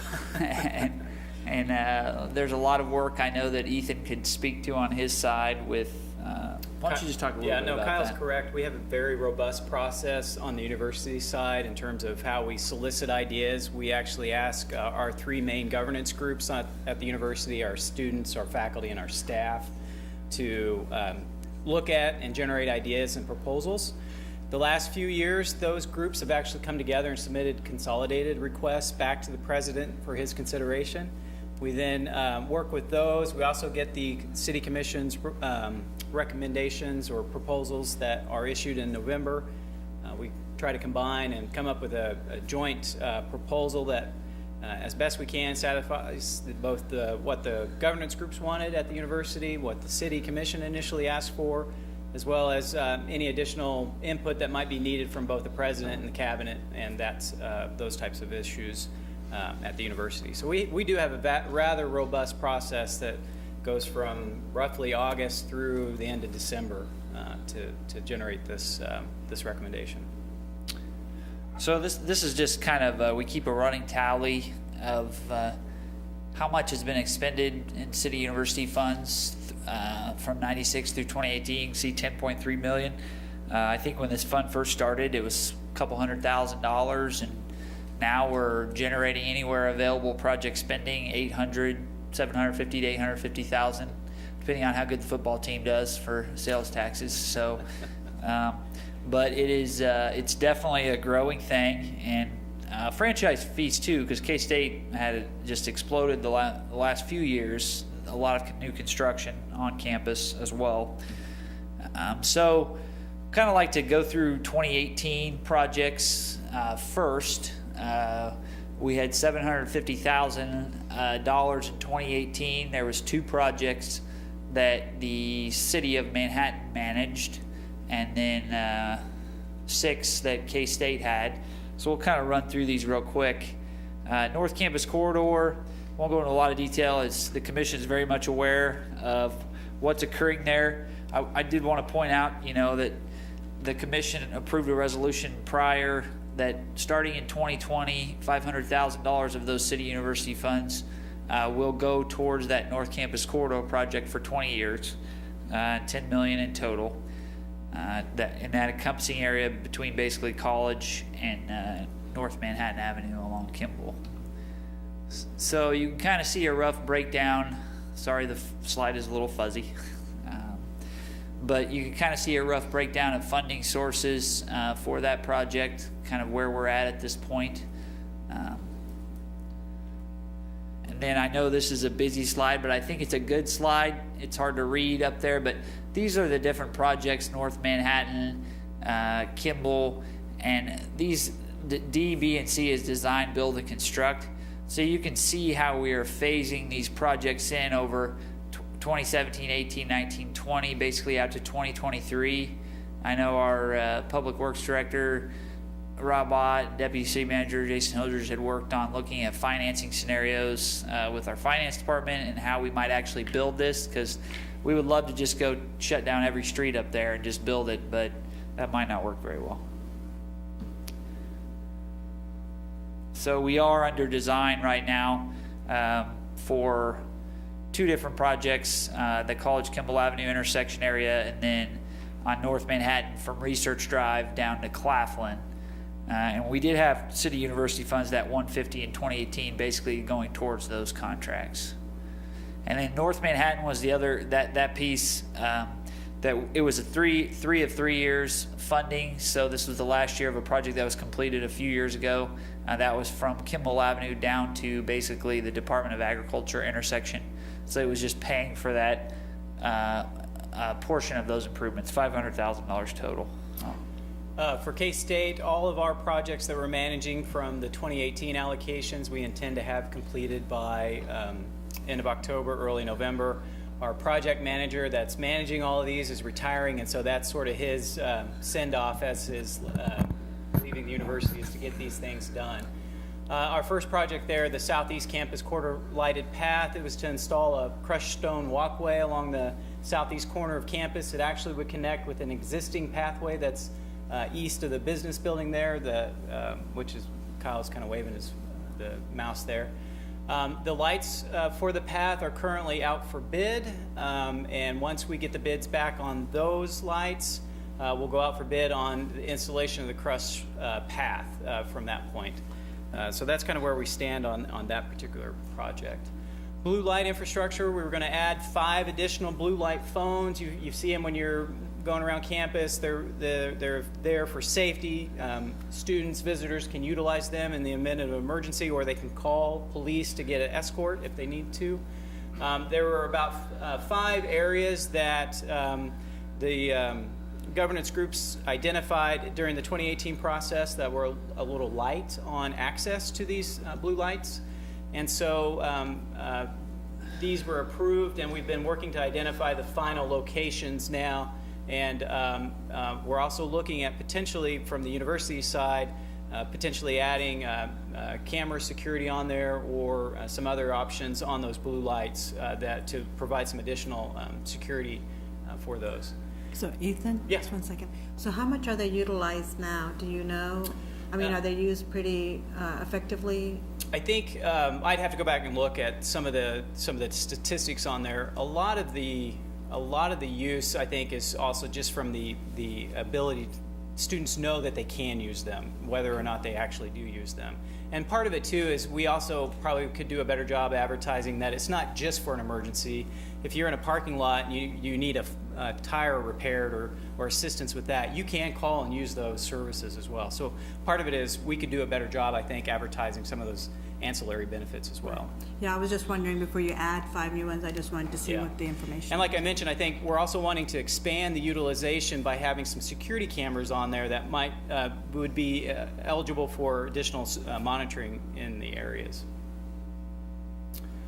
Lovers Lane sidewalk, we've, since the installation of the business building there, towards the bottom right corner, we've had a lot of pedestrians then exiting out the business building, and there's not a continuous sidewalk on the south side of Lovers Lane. And so we have a lot of students either trying to cross over in front of Justin Hall and then walk up the hill towards Anderson Hall, or they're walking in the street. And so this project was to install a sidewalk connecting essentially from right outside the entrance to the president's residence up to Circle Drive there in front of Anderson Hall, Mid-Campus Drive. This project was installation of lights in the gardens. You can see there, prior City University projects had been utilized to improve the gardens area. We ran out of funding, and so we've had actually, everything was installed and ready to go for the lights. You can see the base there in that left picture there. You can see that everything was ready. We just needed to get approval for the lights. And so we're hoping those should be completed again here rather quickly and installed, and so we'll be ready to go with those. Our last one, we're working to identify some additional parking infrastructure locations. So we had 39,000 approved in 2018 to either add or improve upon some parking, bicycle parking. Yeah, I should be clear. Bicycle parking across campus, and so we're working to identify those areas right now. So I kind of wanted to touch on a lot of times these projects bleed over a little bit. So we had some from 2017 that were either just completed or are in progress. Jardine Trail lighting between College Avenue and Jardine Apartments. There was a trail there that the students had come forth. It was a very dark area. It's heavily treed. So we were able to get a project together to put lighting along that trail, and was completed early this year. And I've been over there, and it's a great improvement. It was very dark there before. So linear trail extensions also in progress. Marlatt and Denison's obviously under construction. This was contributing to the 10-foot wide path that's going to go along the west side of the roadway.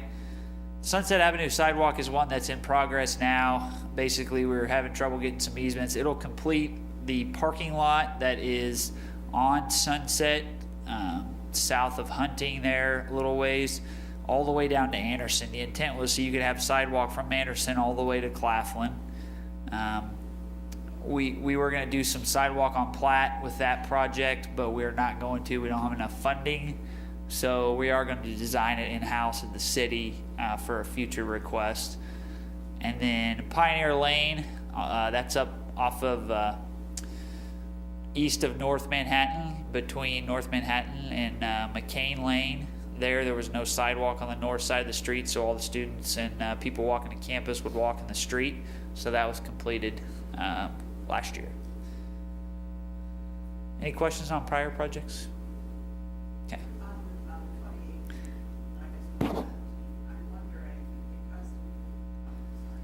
Because we have had a drop in the number of students, has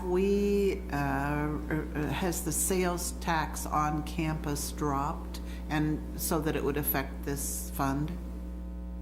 I don't think we know that yet. Okay. I think that's something that fluctuates. Yeah. Bernie could speak to that a little bit, but we budget and estimate. There's been years when we've had more than enough. There's been years when we haven't had enough. So I think that so far we haven't really seen that drop. I think it's pretty flat relative to everything else. But I think Bernie could speak to some of the past where we've kind of undersold in that fund, and other years we've had it more than enough. Generally, Mayor, that on-campus sales taxes will bring in around $325,000 to $350,000 a year. the problem that Kyle is talking about is that they don't audit that, and we don't know that until usually 18 months into a different year. So we're still waiting for 2017, and we likely won't get that until the end of summer. And once we do, then we put this into the analysis and update everything to see where we are and how things are going. Well, the thing that prompted me to ask that was one of the items you said that we didn't complete because we didn't have enough money. So that made me wonder if there was a shortage or if the bids came in extra high, Yeah. or how do you account for that? I think in that particular case, so one of the challenges we have with City University Fund from a project management standpoint is we come and start bringing ideas for these projects 2 years before they're ever going to occur. It's really hard for us to get real accurate cost estimates with that time frame of which it occurs. So in this case, the Platt sidewalk portion wasn't really vetted out all the way on the challenges with slope there, with the challenges with retaining walls, and we didn't have just nearly enough money to cover that. So we are actually looking at doing an additional sidewalk on the west side of Sunset in front of Lafine, going down to Hunting there. We think we'll have plenty of funds for that. So City Engineer Brian Johnson and myself have been looking at that and figuring out a way to get additional sidewalk up there. Good. And just be able to spend the dollars, just maybe not in the areas we wanted. So we wouldn't have to do Platt after all, if you're able to add the sidewalks surrounding area. I think we'd still like to do Platt in the future because there's some gaps there, some connection gaps, but just when the money is available. There. Yeah. Knowing it'll be expensive. Okay, thanks. So for the 2019 request from K-State, there was 3 projects totaling $850,000. Campus perimeter crosswalk and traffic improvements at $570, Campus Creek stormwater box safety at $250, and Colbert Hills at $30. So we'll get into these real quick.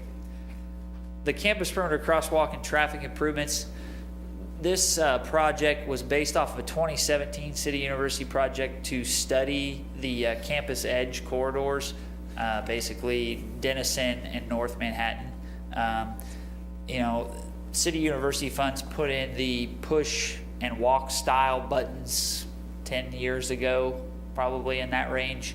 And in my time at the city, I've had at least 3 students that are grad students offer up to do studies on traffic accidents. There just seems to be a lot of interest in, and concern about that area. So we hired a consultant in 2017 to look at those corridors. And the project that came back, the desire after feedback with K-State faculty and students, was a desire for traffic signal improvements along North Manhattan Avenue. So basically this project will install 3 of those on North Manhattan, one at Batier, one at Thurston, and one at Petticoat Lane. So Thurston is Lover's Lane on the K-State side. And then 1 traffic signal at Denison and Hunting, which is in front of the natatorium. The intent is to try and do that with this project if funding is available. If not, we'll try and get North Manhattan done for sure. So with that, obviously when we're doing these improvements, medians, crosswalks, ADA ramps will all be a part of that. We were approached by the Flint Hills MPO. I believe Mr. Tremblay is here tonight. About an idea for a consolidated bike lane on the west side of North Manhattan. So we talked through it, and there's some advantages there for the project itself and possible funding. We'll get into that here in a little bit, but the City University Fund Committee recommended to approve this project. One of the issues we have up there, you see first year or 4-year, typically we only ask for 3 years. So one of the issues we have, and the committee voted for 3 years. They didn't feel like it was their place to recommend more years. But as the city liaison, once we start pulling $500,000 a year from this for North Campus, we just don't have that amount of funding in there. So we're going to have to look at funding some of these projects possibly a little bit longer. So, and it's possible if we get a grant, we won't need all of the years, but we'll obviously come back every year to give updates and ask for that, but just wanted to be aware. So here's some of the cost breakdowns. I wasn't going to get into great detail, but the estimate is around 1.3 million, and I think it's changed a little bit, but that's a rough idea. Even I would highlight Denison Avenue at Todd and Kerr, and Sunset Avenue at College Heights. Those are not recommended signals or anything. It's more of ramp and striping improvements at those areas. This kind of highlights the areas of the study. So they looked at all of these locations. They studied pedestrian, walking accidents, pedestrian biking accidents, vehicle accidents. What are the movements in there? Our staff did some traffic counts at the intersections. We had the consultant do some traffic counts at those crossings to help build the data. Real quick, I have a question, just to make sure I understand, because we moved past the bids part of it, or the estimated cost. So that $570,000, that would be split up over 4 years, or it's $570,000 a year? No, it's $570 the first year because we have more money available in 2019. Okay. Then it's going to be whatever we have left after the $500,000 starting in 2020, which we're estimating $250 a year. So essentially, approving this taps out this fund for the next 4 years. Essentially, yes. Okay. So the grant that I spoke of, the Foothills MPO and us working with the consultant to develop a KDOT grant for this consolidated bike lane. Basically, it would run all the way from Claflin down to City Park. This area through here, we envision probably painted for the time being, and then protected bike lane when you get across here. And Mr. Tremblay can correct me if I say anything wrong, but right now we have a contraflow lane that I would say is not heavily used because typically there's cars parked in it on this side of Aggieville. So it's been a challenge, and as you're a cyclist going through here, trying to leave here and go over there and then possibly cut back to go back to campus is a bit of a challenge. So we were trying to look at ways to, and this movement in here is a very heavy bicycle and pedestrian movement. The MPO has counts of how much that is, and it's quite heavier in here for pedestrian and bikes than cars even. So,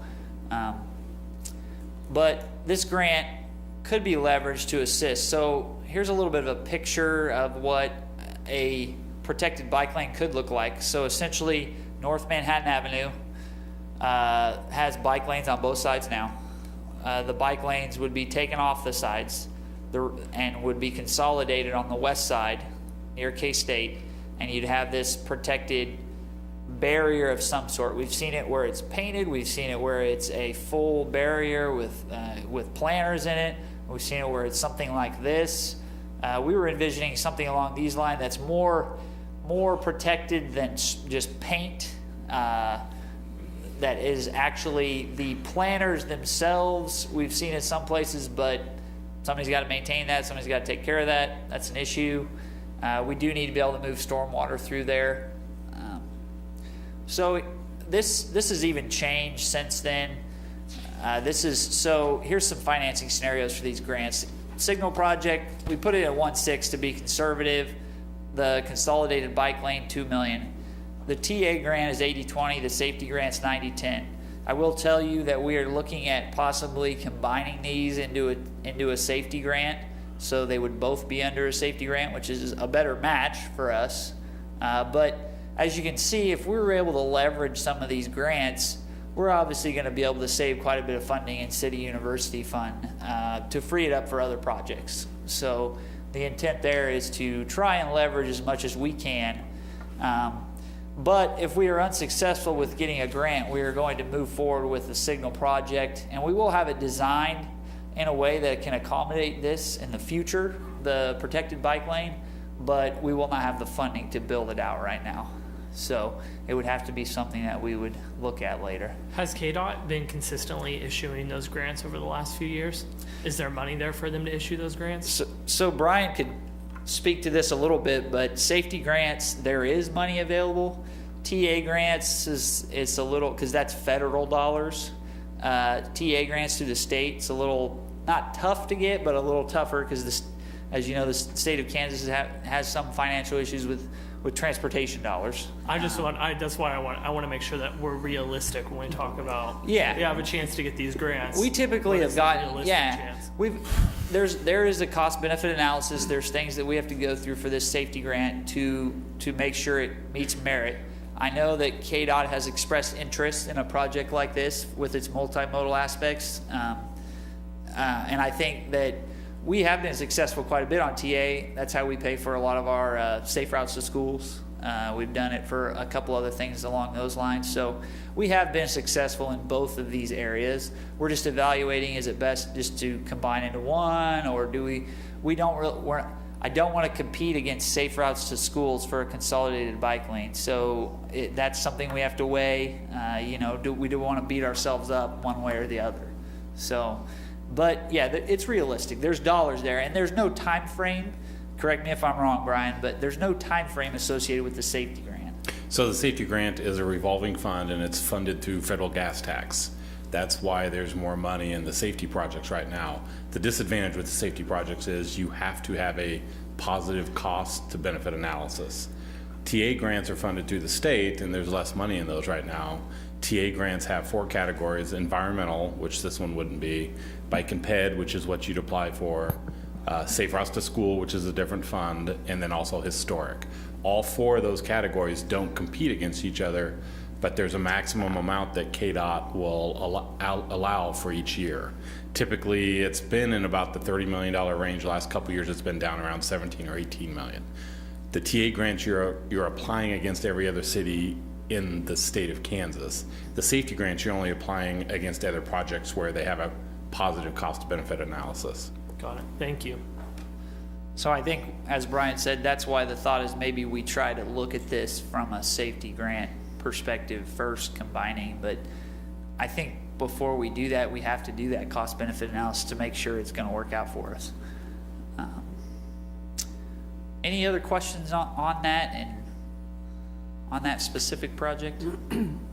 Okay, we'll jump to the next one. Campus Creek Stormwater Box. Well, real quick, going back, as part of this project, we did get a lot of, and Ethan, you could speak to it, a lot of feedback from faculty and students on the desire for signals at these areas versus Denison and Todd was the example that they talked about that's in front of Weefald Hall. So that's a full-on signal that it's going to be a shift. It's going to be a push and wait, not a push and walk. But we plan to make sure that those are all in sync up and down North Manhattan. So people are either walking or people are driving, and that's the intent.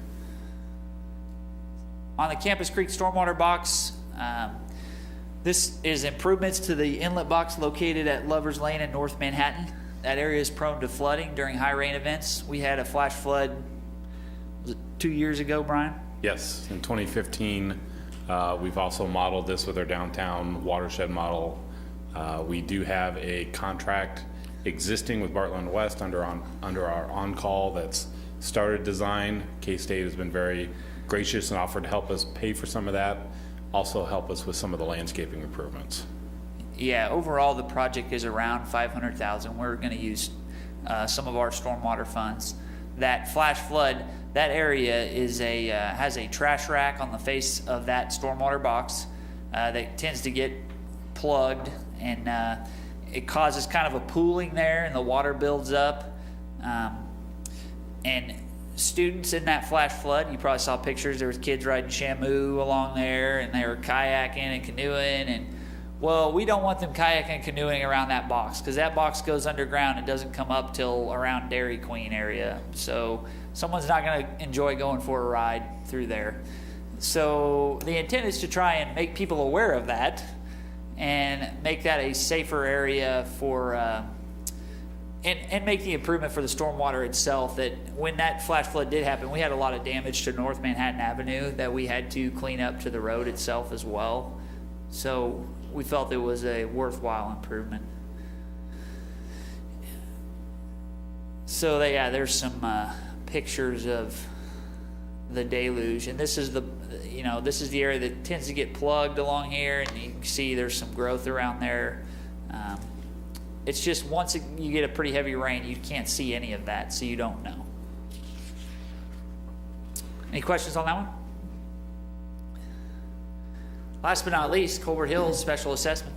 What's the, on that one, it wasn't clear to me what you're going to do to avoid clogging. Is that just because you're gonna level it with the box?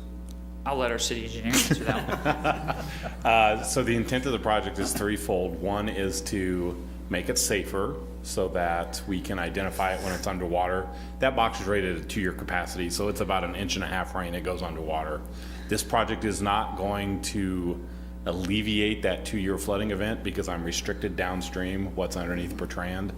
But the goal is to make it safer, get it farther away from North Manhattan so when flooding does occur, it's not right on the road. And then also be able to identify it when it's underwater with students so that they can see it's there and they don't go into the area. Okay, so we're still gonna have a grate there for safety, though, so somebody doesn't go in it. Well, we're looking at a couple different options as far as a grate goes. We need something that can pass debris so that it doesn't plug, because right now if we get about 1/2 inch rain, we have to send a stormwater crew up there to clean it with every 1/2 inch rain. So this time of year, they're up there 2 times a week. So we need something that can pass debris, but yet at the same time isn't just an open orifice. So we're going through a couple of different iterations with K-State and with the consultant, trying to look at what other universities have done, what other cities have done to make it safe, but not so safe that it plugs all the time. Okay. So Colbert Hills is something that regarding their specials on Grand Mare Parkway. So back when that roadway was constructed, it was split 50-50 between the city and the golf courses. Since then, obviously, that area has grown out quite a bit with new homes. So the course isn't the sole beneficiary of that road anymore. So when they came and asked back in 2015, the Golf Course Foundation came and asked the city for $360,000. At the time, the commission was willing to, and they asked for a split. However, the city wanted to break that up. The commission debated whether that was being water rates, whether that was economic development funds or city university funds. The commission at that time decided that city university funds was the route that they were willing to go with the Golf Course Foundation. So it's come back through that since then. As you can see, this is $30,000. It's atypical is that this is the 4th year of that, and the last year the commission at that time did make it contingent on profit.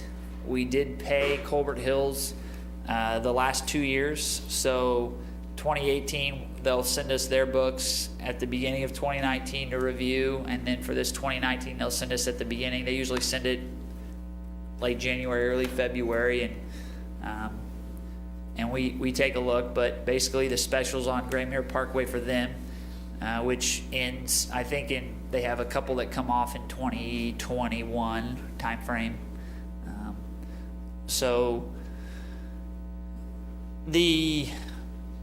And I would speak to the prior project, Campus Creek Stormwater Box. The City University Fund Committee voted to fund that unanimously, and Colbert Hills, the committee voted not to fund that.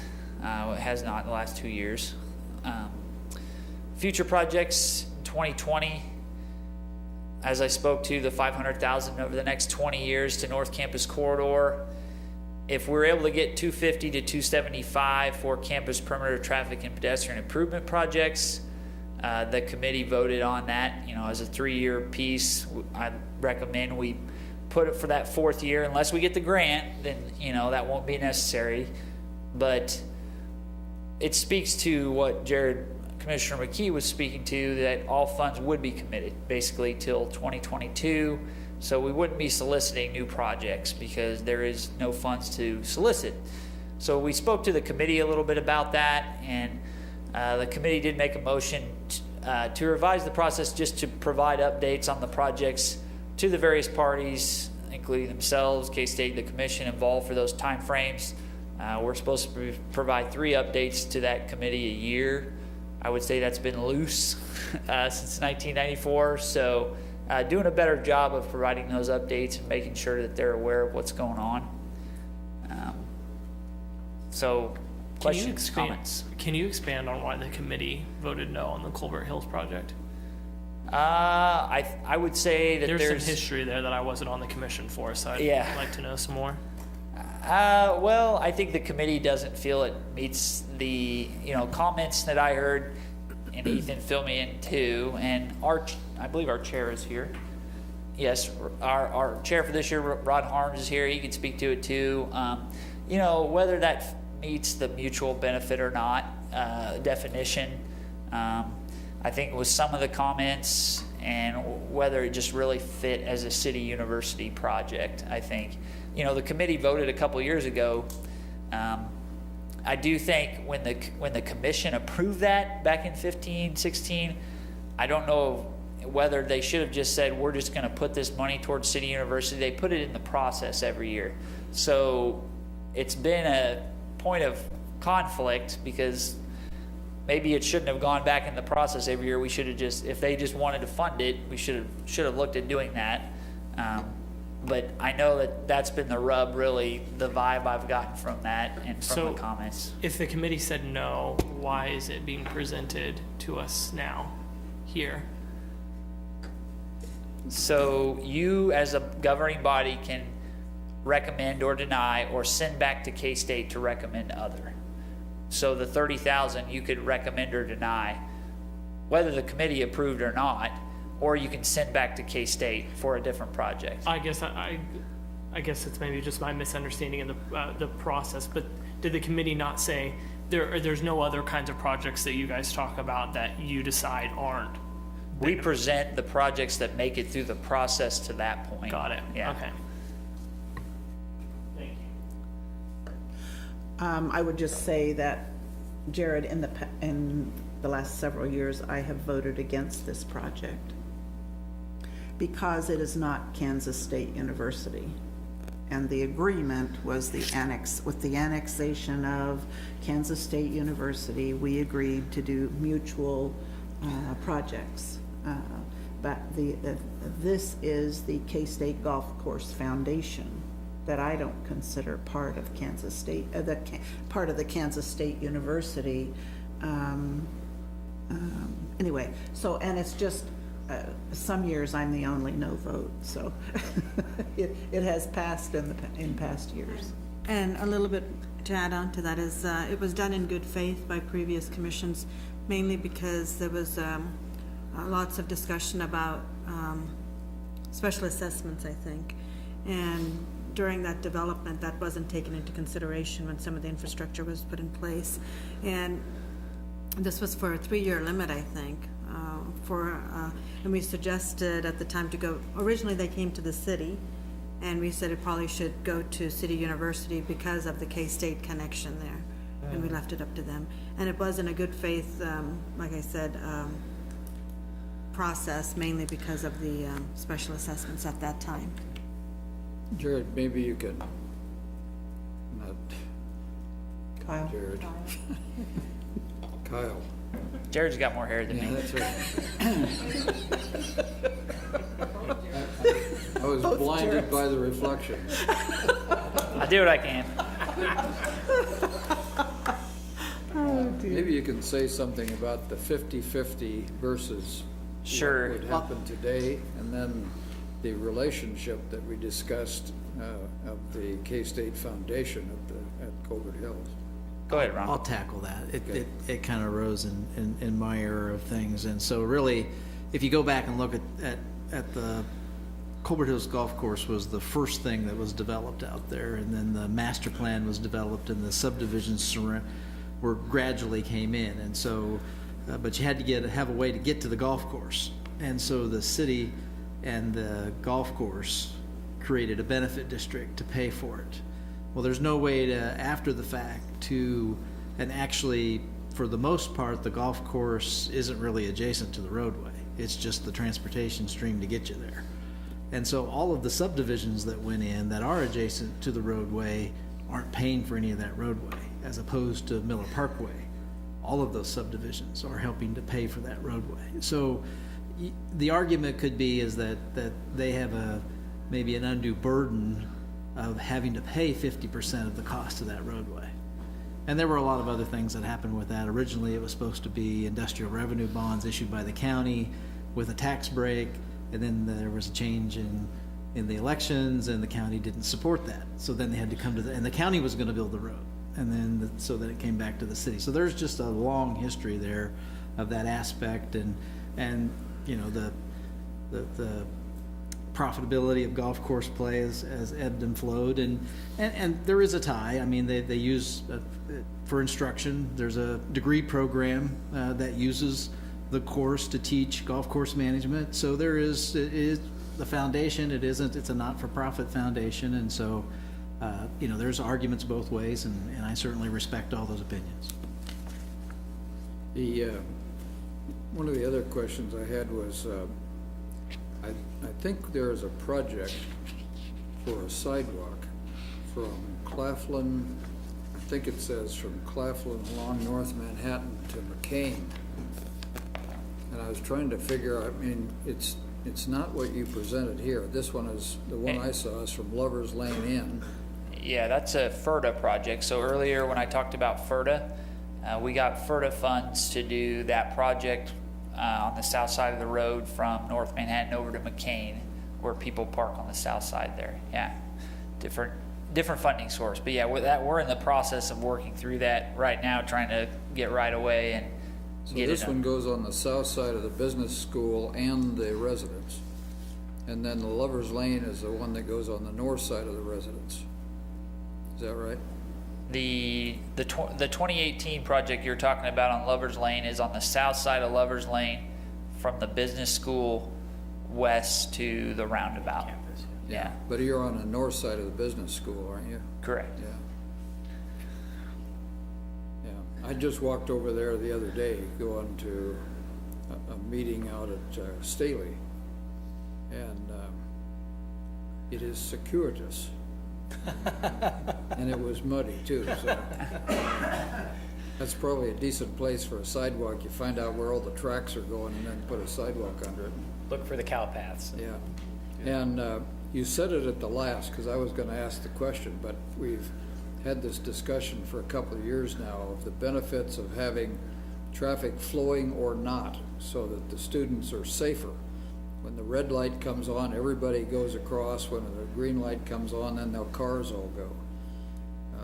And I think today, quite frankly, with people looking at cell phones, it makes a lot of sense to make sure we have positive control when we get people crossing the street. Yeah, I think it'll take some education, and it'll take some, on behalf of K-State and us, to work through, you know, the student don't get up there and hit the button and walk. But I think we can, even with the building improvements themselves, on how you kind of, for lack of a better word, just cattle corral people into certain areas so they cross in the same areas, and it can make it more efficient and much safer. So. Okay, are there other questions? I don't know exactly what to ask. Mainly I'm focused on the 570 for the first year, and the way it was discussed as far as on the second part for priority 1, 2, and 3. So for priority number 1, the corridor cost was $945,000. So when you put 570, they don't look like they're falling all into that same category. Am I looking at two different things?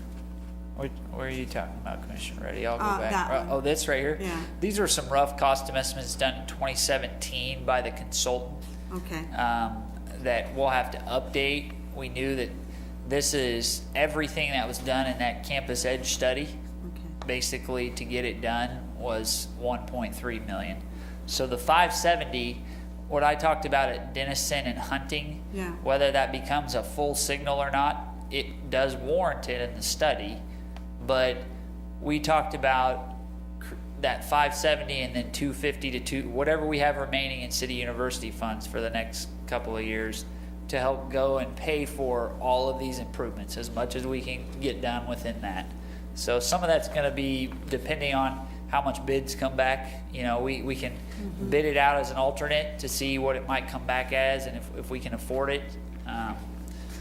But the intent is to try and get as much of that done as possible. Yeah, I'm in favor of that, mainly because when you have 22,000 or 24,000 students and they're crossing the streets all the time, all odd hours of day and night, it's better to be safe. And I understand the need for a lot, I see a lot of students on bikes more than ever before and walking a lot more. It could be either because of parking or if they're just making healthy choices, or that's just the way it's transitioning as far as transportation these days. But I think those are a bigger priority for me to make sure we get some of those into place, contingent upon funds. And I know Stephanie and Jared are very good about applying for grants as well as our own city staff. So hopefully we can find more grant money towards that as well. The light that we have at Denison, Todd. in front of, We Fall, Or I think that Denison, works very well. not Todd, The one on the Flat, other yeah. side on Manhattan, they still just push and go. And I can see a vast difference between the two when we're driving down those two roads. So I'd like to see more of that going in. I'm hoping this is the last year for Colbert Hills, is that right? Correct. Okay, so we won't see that anymore, so we won't have to rehash that history every year. And most of the money from now on will go towards the North Campus corridor, and that's where, after the 500,000 is designated towards that project, then whatever is left, I'd rather see going to a fixed one for a few years, and because you won't have that many projects that you can tend to. And I think the committee, what you brought up, Commissioner, is a good point. The committee, we still want to get together and we'll provide updates, talk through it, just because new projects aren't being requested. That's a challenge we're going to have to deal with moving forward over the next 20 years. Is just some infrastructure projects tend to cost a lot of money, just like this, for example. When you're pulling 250 to 275, well, you're going to have to dedicate, unless you're going to use other funding sources, you might have to dedicate a few more years than, so how we evaluate that, we'll have to evaluate it as it comes up, but, there's a good chance that we'll see that a few more times. Do any of these, by the way, impact when we talk about, I think the model they showed had a roundabout at Claflin and Denison, is that right? Claflin and Denison, where they have For North Campus Corridor? Yeah. Yeah, this doesn't affect any of that. But would we need just as much even though the roundabout is there? These would still... Yeah, these are more crossing areas. So on Denison, those further north ones at Todd and Kerr, which is the vet school, they're essentially just staying the same. We're doing some ramp striping improvements, ADA improvements on the ramp, but not really doing some any great improvements there beyond just making them more ADA compliant, fixing some of the striping and leaving them the way they are. So, Commissioner, in the North Campus plan, it was actually Jardine and Denison where the roundabout. Claflin and Denison we just rebuilt last year, and it has the stamped red crossings on it. That's right. Okay. Yeah, my mistake there. Yeah, so that's my thoughts on it. It looks like it's going with more priority 2, and then maybe slowly get into 1 and 3 if funds are available, I suppose. Okay, if you're through with your presentation, I'd like to ask for public comments. Welcome. Hi, Jared. Hello. You'll have to sign in. New rules. Yeah, that's fine.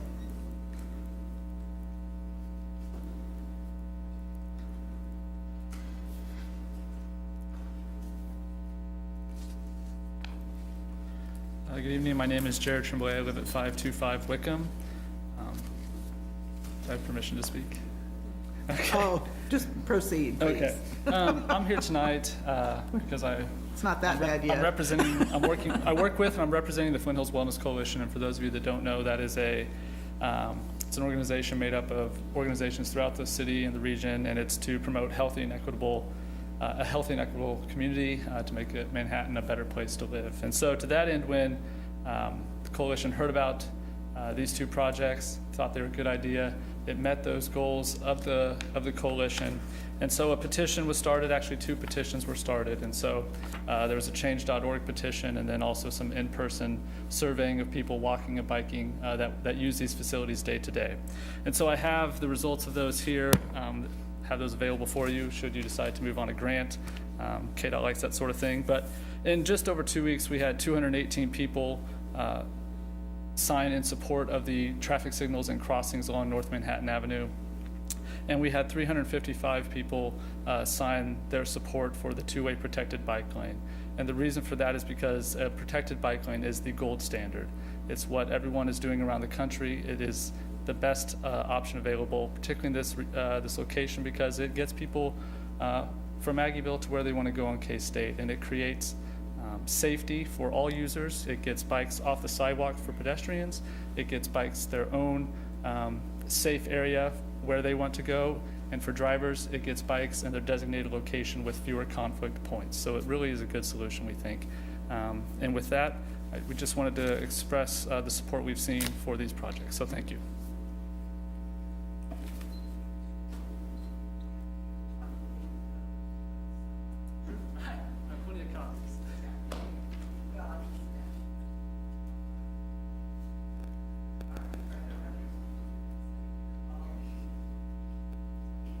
You've been sitting here all evening.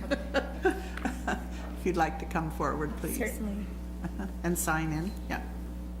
I have my notes here, sorry.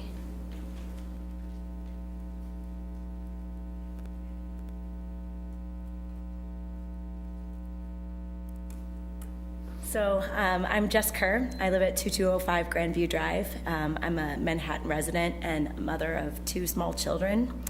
So when I moved to the area, I embraced the idea of biking with my children for both recreational and transportation, namely for school drop-offs en route to my workplace at the university.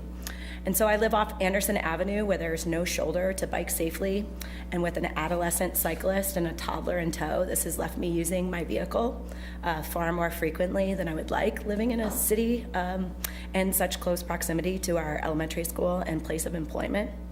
And after having lived in multiple cities in the US and abroad, I find it difficult to reconcile that it is with greater ease and increased safety for me to bike in a place like Chicago or Vienna than in Manhattan, Kansas. So I very much value the reduced environmental impact of biking, but moreover, I value the increased sense of community that is provided through access to safe walking and biking infrastructure. And I'm here today to support voice my support for the City University's Special Projects Fund request for the projected bike lane and coordinated crosswalk project. And I ask that our elected city commissioners vote yes in favor of allocating these funds. I believe ultimately that this project helps cultivate a vision for a safer, more intelligently designed, and more equitable Manhattan. So thank you. Thank you.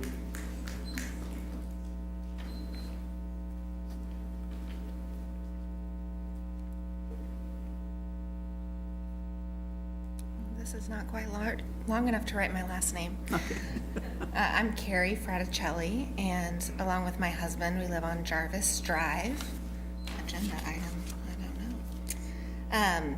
And so we are residents right west of campus. We both work on the east side of campus, and we are renters in that area. And so we're also voting constituents. So thank you for your service to the community. I come here to talk about public safety concerns. My husband was hit by a vehicle when walking on our block on Jarvis Drive in November, and the driver did not stop, and that is because there are no sidewalks in that area. I'm sorry, you look like you can't hear me. Let me lean in. And so that is a concern. I was able to attend a neighborhood meeting on the Jarvis Sidewalk project in January, and unfortunately there are some issues with landlord support for the easements that would be required. But I do want to speak to the concern of tying up City University funds for the next 4 years when there are other projects that could benefit. As you may or may not know, Jarvis Drive connects to Jardine Apartment Complex, and so I've personally seen upwards of 50 walkers through our front yard on a daily basis, and many more so on game days. And so that is one issue. I certainly support public safety, and I think the North Manhattan corridor is an important part of that, but I do want the commission to be aware of alternate project options for the future. As a driver and a walker along North Manhattan, I certainly see the priority of the timed lights that cause traffic and pedestrians to stop at alternate periods. When I try to leave work around 5, I've been part of a backed up flow of at least 15 vehicles of traffic, or upwards of a 10-minute wait. And as some of the campus buildings in that area, we serve individuals with disabilities. And so having children with disabilities wait in a car for 10 minutes to try to leave a parking lot is a factor that I've heard families express concerns about. And that is directly related to not having timed lights to turn out at. So in general, I really support the use of public funds to improve the safety of our community. I think this is a great project. I also think there are other great projects to be aware of in the area. Thank you. Was your husband riding a bike or walking? Walking. Walking. Yeah. Okay. And so, I'm sorry about that. Yeah. He's doing well now. Okay. He did agree to go for another walk with me last evening for the first time since, because he's hesitant. Yeah. Okay. So, thank you. Thank you.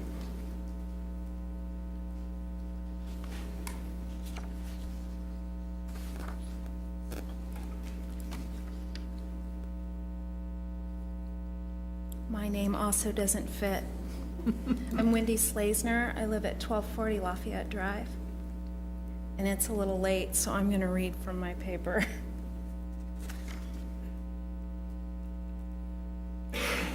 As an avid cyclist and the administrator of the Bike MHK group, email group, and the Facebook group both, we currently have 160 email members, and our newly created Facebook group has 124 members. We offer and organize 6 group rides per week. We saw a major increase in our group ride participation last year and have seen even a larger increase with the start of the cycling season this year. We frequently have 20-plus riders in attendance. Our biggest group this season was 31 riders. The Bike Month gravel ride on May 4th brought out 30 riders. I ride for many reasons, but my health, being outdoors, and the social aspect top my list. I also commute by bike on a regular basis. Riding down North Manhattan is on my direct route home. The traffic going south on North Manhattan between 5 and 5:30, Monday through Friday, is bumper to bumper. Riding the bike lane during that time is intimidating even for seasoned riders. Having a barrier would definitely make me feel safer. I ride North Manhattan as it saves time and makes it easier to connect with other bike-friendly routes in town. Thank you. Thank you very much, Wendy. Can't see the pen.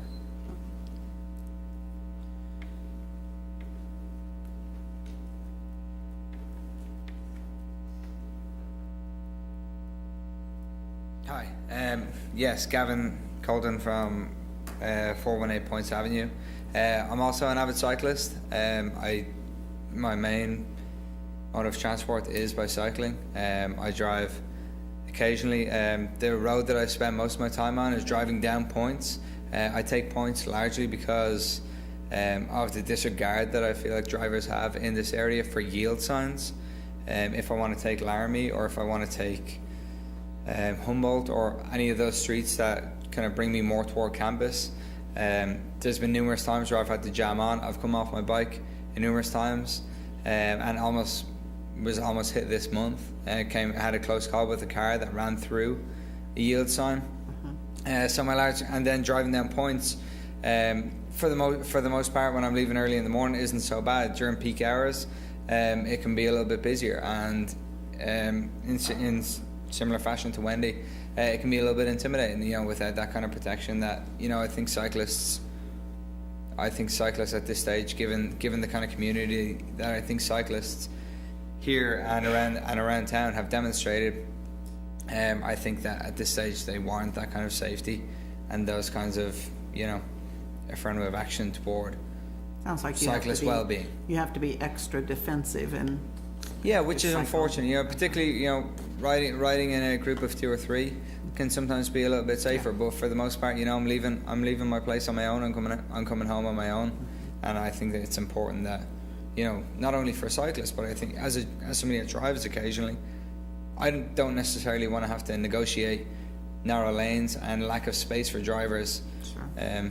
For the sake of maybe hitting somebody. Cyclists notoriously have to avoid smaller potholes than cars do, of which is another larger issue.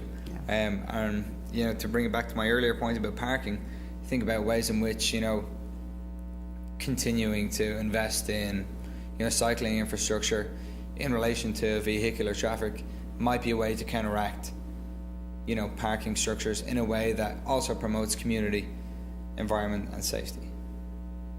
Thank you. Thank you.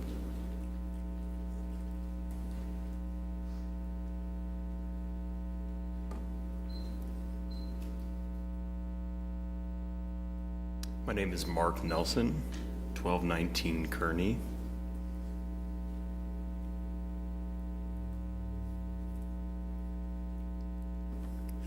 On behalf of the Manhattan Alliance for Peace and Justice, we believe that it is the responsibility of public officials and public services to improve infrastructures that promote health and safety for the public. We ask that you vote yes in favor of the proposed bike lanes and crosswalks. Short and sweet, thank you. Are there others that wish to speak?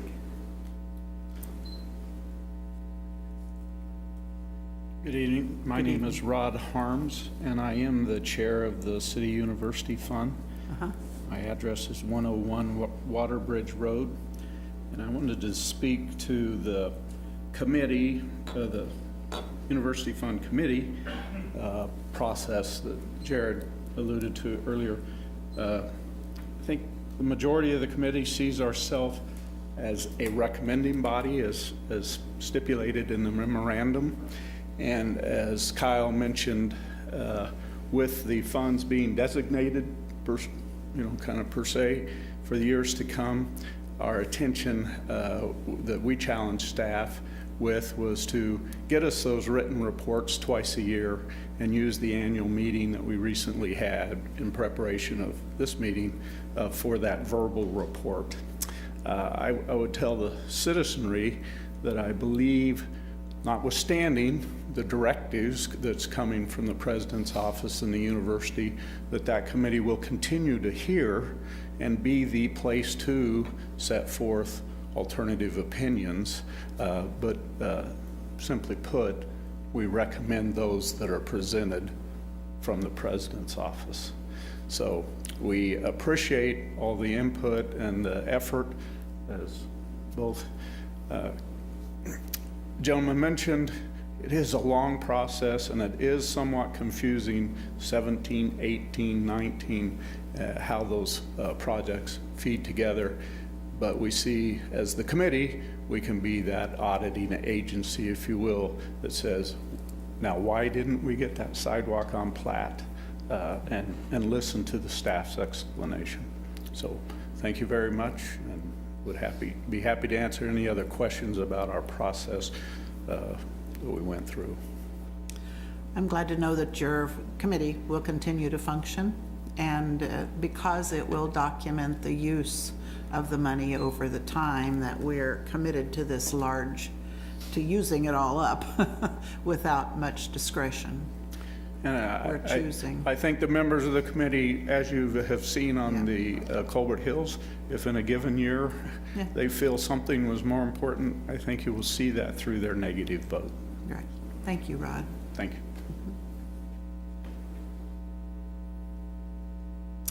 Others who wish to speak, please. Okay, bye. Hi. How you doing? It's a late evening. Appreciate everybody's patience. Okay. My name is Ron Orchard. Ron? I live at 2048 Hayes, and I commute by bike every day. I go down up Manhattan, and yeah, I'm just encouraging you guys to support what Kyle put forward today. I definitely encounter what he was describing coming down, trying to use the bike lane that's there right now with cars in the way when you're trying to get through. So it just sounds like a smart way for us to do the right thing, because we're trying to do the right thing, and you can't. Just like he was even pointing out, you got to get off your bike, or it's inconvenient. So it sounds like a smart way for us to do the right thing. Okay. So I hope you guys do. Thank you. Thank you. All right.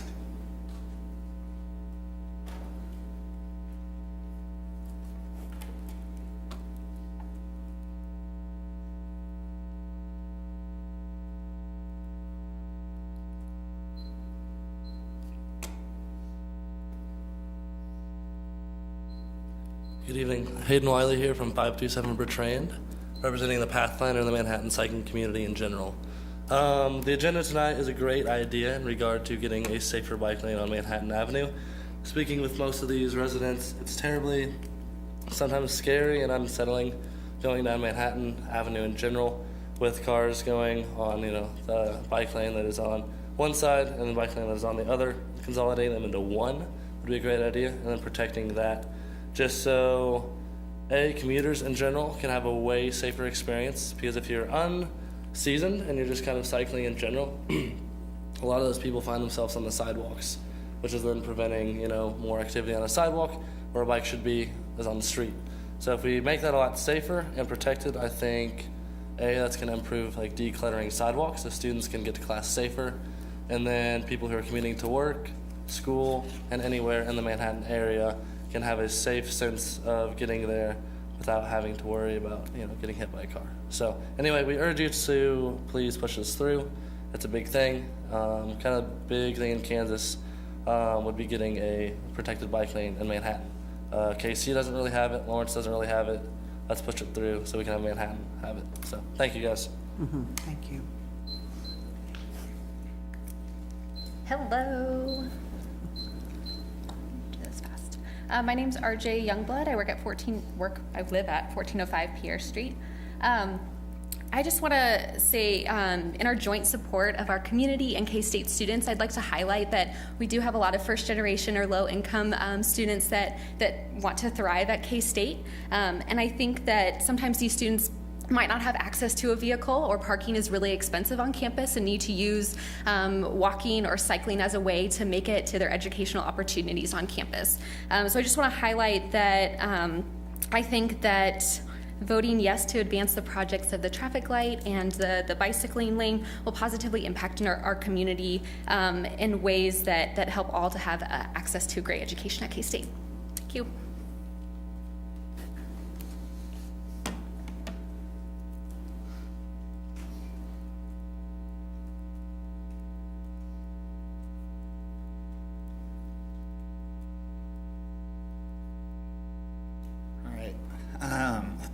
My name is Nate Faflick, and I live at 1100 Fremont Street, right on City Park.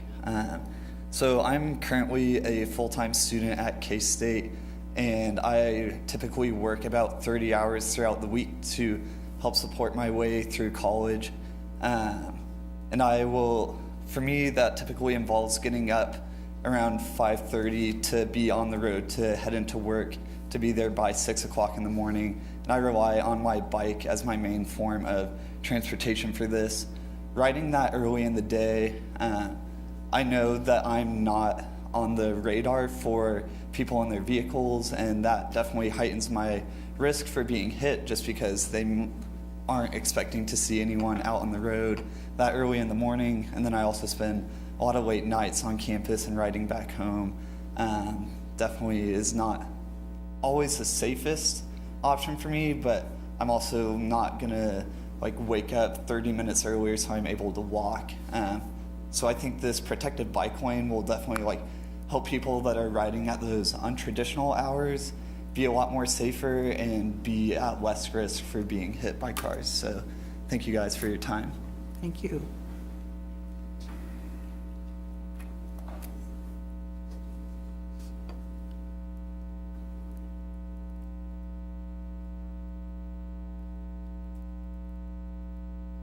This is really small. It's not the right fit your name there. Hello, my name is Brandon Cleaver. I live at 1405 Pierre Street.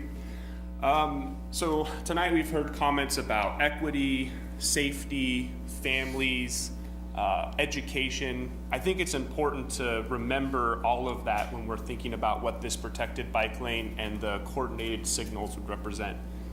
But also, I've heard many of you on this commission talk about your interest in economic development. This is the type of thing and project that attracts and retains talent in our community. Before moving to Manhattan, Kansas, I've lived and worked in the Southeast at big college towns, land-grant institutions. Many would consider them peer, maybe others aspirational. They have these types of things. When I came here, when I was looking to move here, I looked on the website, it says safe community biking. This is the least safe community I've ever lived in, and my cycling is my main mode of transportation. My first year here, I was riding down North Manhattan Avenue into Aggieville, and I was in the bike lane doing what I'm supposed to do. The light turned red. There were about 4 cars parked, waiting to try to try to go into Aggieville. When that happens, probably 3 or 4 times a day, cars that are trying to turn right just go right into that bike lane.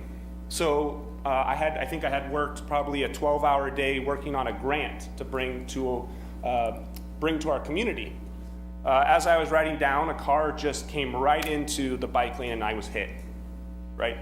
So this type of infrastructure would prevent that problem from happening. I'm considered an A rider. I'm very confident on the road. I ride as my main mode of transportation.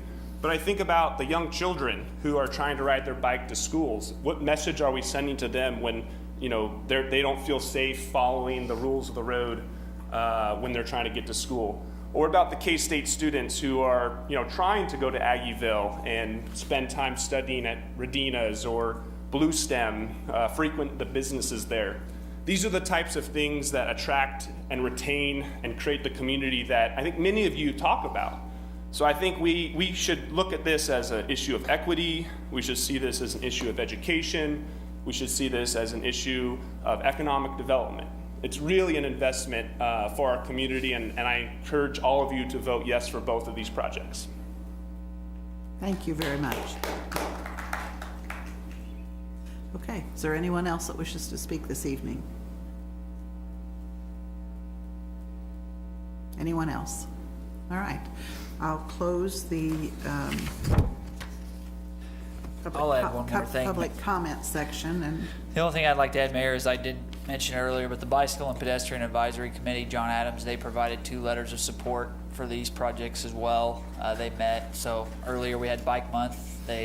John Adam was up there, and so they did provide that. I think we gave them to commissioners, but just wanted to highlight that as well. So there was support from the Bicycle and Pedestrian Advisory Committee. okay, I'd like to request, after, when you're ready for a motion, I would like to request that the Colbert Hills motion be separate, because I intend to vote against it, but I'd like to vote for the other other items on the list. Okay, I can make a motion to solve that. Let's just make a motion to Can we- include the Colbert Hills assessment in the City University Fund project request for this year. Jared, what did you want to say? I'm not ready to, well, I would like to just comment for a second. Just in general, so first and foremost, I totally agree with you. When I went to K-State, lived in a fraternity right off of North Manhattan Avenue. It is an accident waiting to happen most of the time.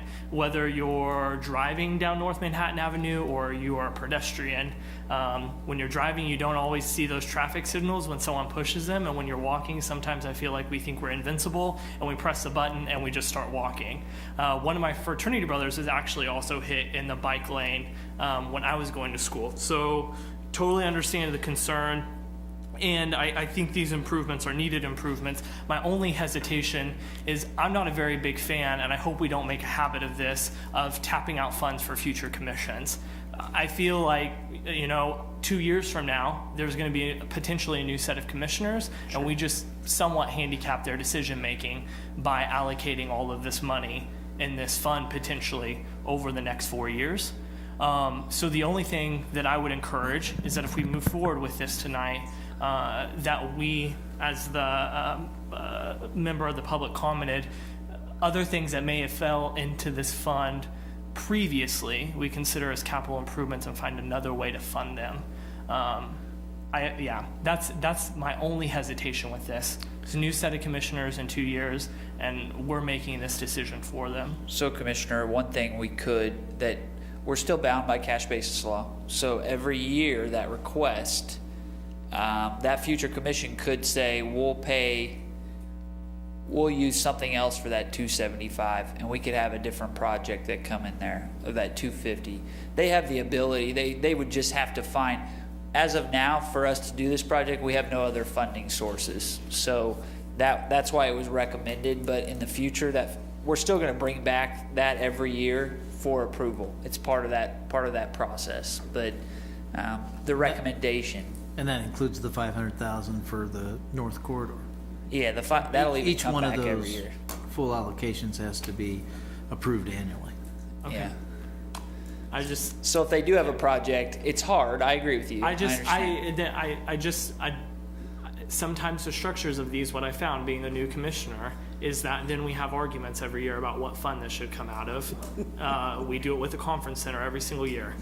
And so that's the thing that the only hesitation I have about this. But otherwise, I'm supportive of the project, and I just want to make it very clear that I hope this doesn't handicap future projects over the next 4 years that could have impacts that may have fell within this fund. Yes, yeah, I support what's on there because, well, President Myers was here and pushed for that. I mean, this is the only way to get this whole North Manhattan thing done, and it's comprehensive. And I think the committee has got the ability to put in that flexibility that Commissioner McKee is concerned about. And I think this is the only way to get that going. Just had to be done that way, and I don't think it handicaps anybody. But now to get back on the other question, Okay. The issue is this Cobart Hills thing, and rather than discuss it, I would like to just make a motion that we include the Cobart Hills assessment as part of the city university fund for this year. And then we can either vote yes or no on that, and that'll take care of that. As an individual motion, yeah. Yes. No, that's good. So if I can get a second, we can move on. Second. Okay. We have a motion and a second. Are we ready to vote? What exactly are we voting? Just on Cobart Hills. Okay. Okay. Brenda, would you call the roll? Commissioner McKee? Yes. Mayor Morse? No. Commissioner Dotson? Yes. Commissioner Reddy? Yes. Commissioner Butler? Yes. Motion carries.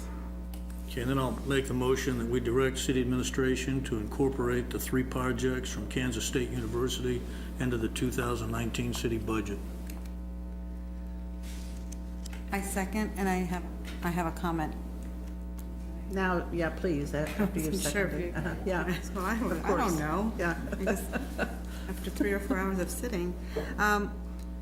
Yeah, I'm in favor of this, and I think one of the things we've always thought of, even in past decisions, is we don't want to hold future commissioners to the same commitments that we've made. And I think, when Rod came up and spoke, they're going to be updated and you're going to be revisiting, and the discussions will continue because the same group might not even be there. There'll be a variety of other constituents that might have a voice in some of these things.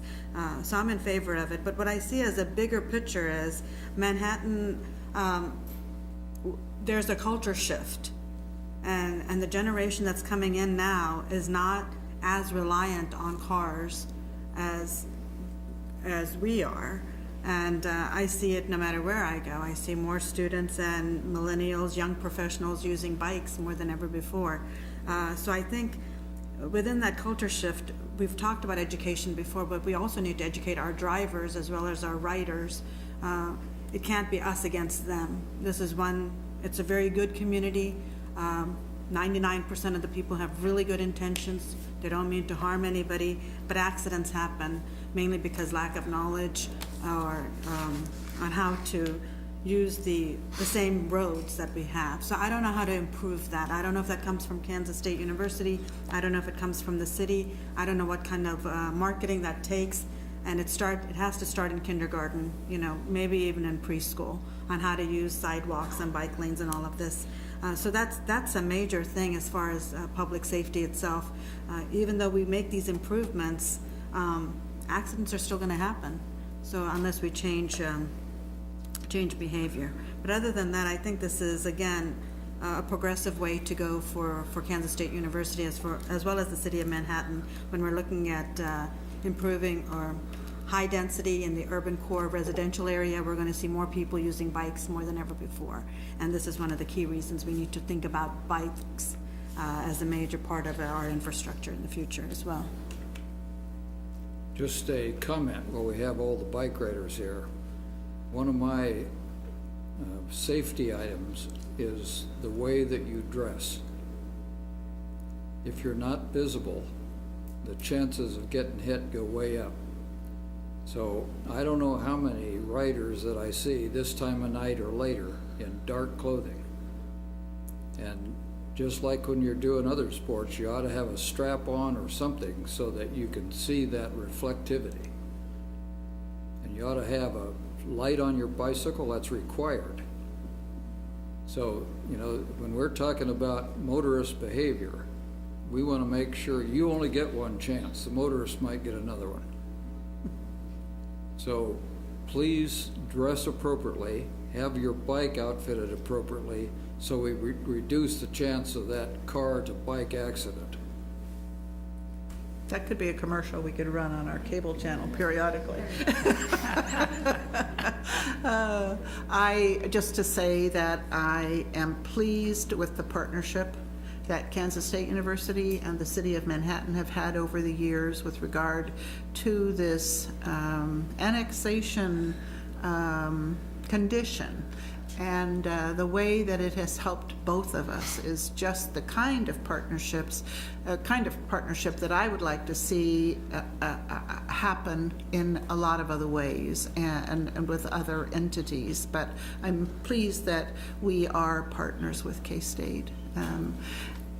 We have been able to accomplish things along the border there of the campus and on and off campus. So we sway one way and then another.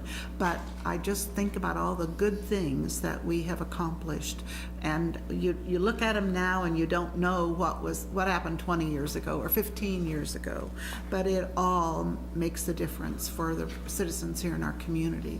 And it's becoming a much more sizable chunk of money. And the other is this commission, 4 years ago, 3 years ago, I'm not sure, made a commitment to, how much did we commit, 20 million? To commit $20 million, which is a huge amount for us. Is that right? 10. 10? Oh, no. I don't. Oh, yeah. Okay, 10 million. To the 20 years. 20 years, 10 million 2 years. Okay, to the North Campus corridor. And instead of us having to raise property taxes, we wanted to use this City University fund for both of our benefit so we could get the planning underway and hire, engineers to get it moving, because when we do really buy into it, it's going to be a big chunk of money, a bigger chunk. And we're looking for partners. We hope that that KDOT and some other partners will report in here, but it is important every time we can get twice the punch for our buck. I think it's a good thing that we do. So are you ready to vote, Commission? Yes. All right. With the city, well, we have a motion and a second. Okay. Would you call the roll? Mayor Morse. Yes. Commissioner Dotson? Yes. Commissioner Reddy? Yes. Commissioner Butler? Yes. Commissioner McKee? Yes. Motion carries. All right. Thank you all for, let me make sure.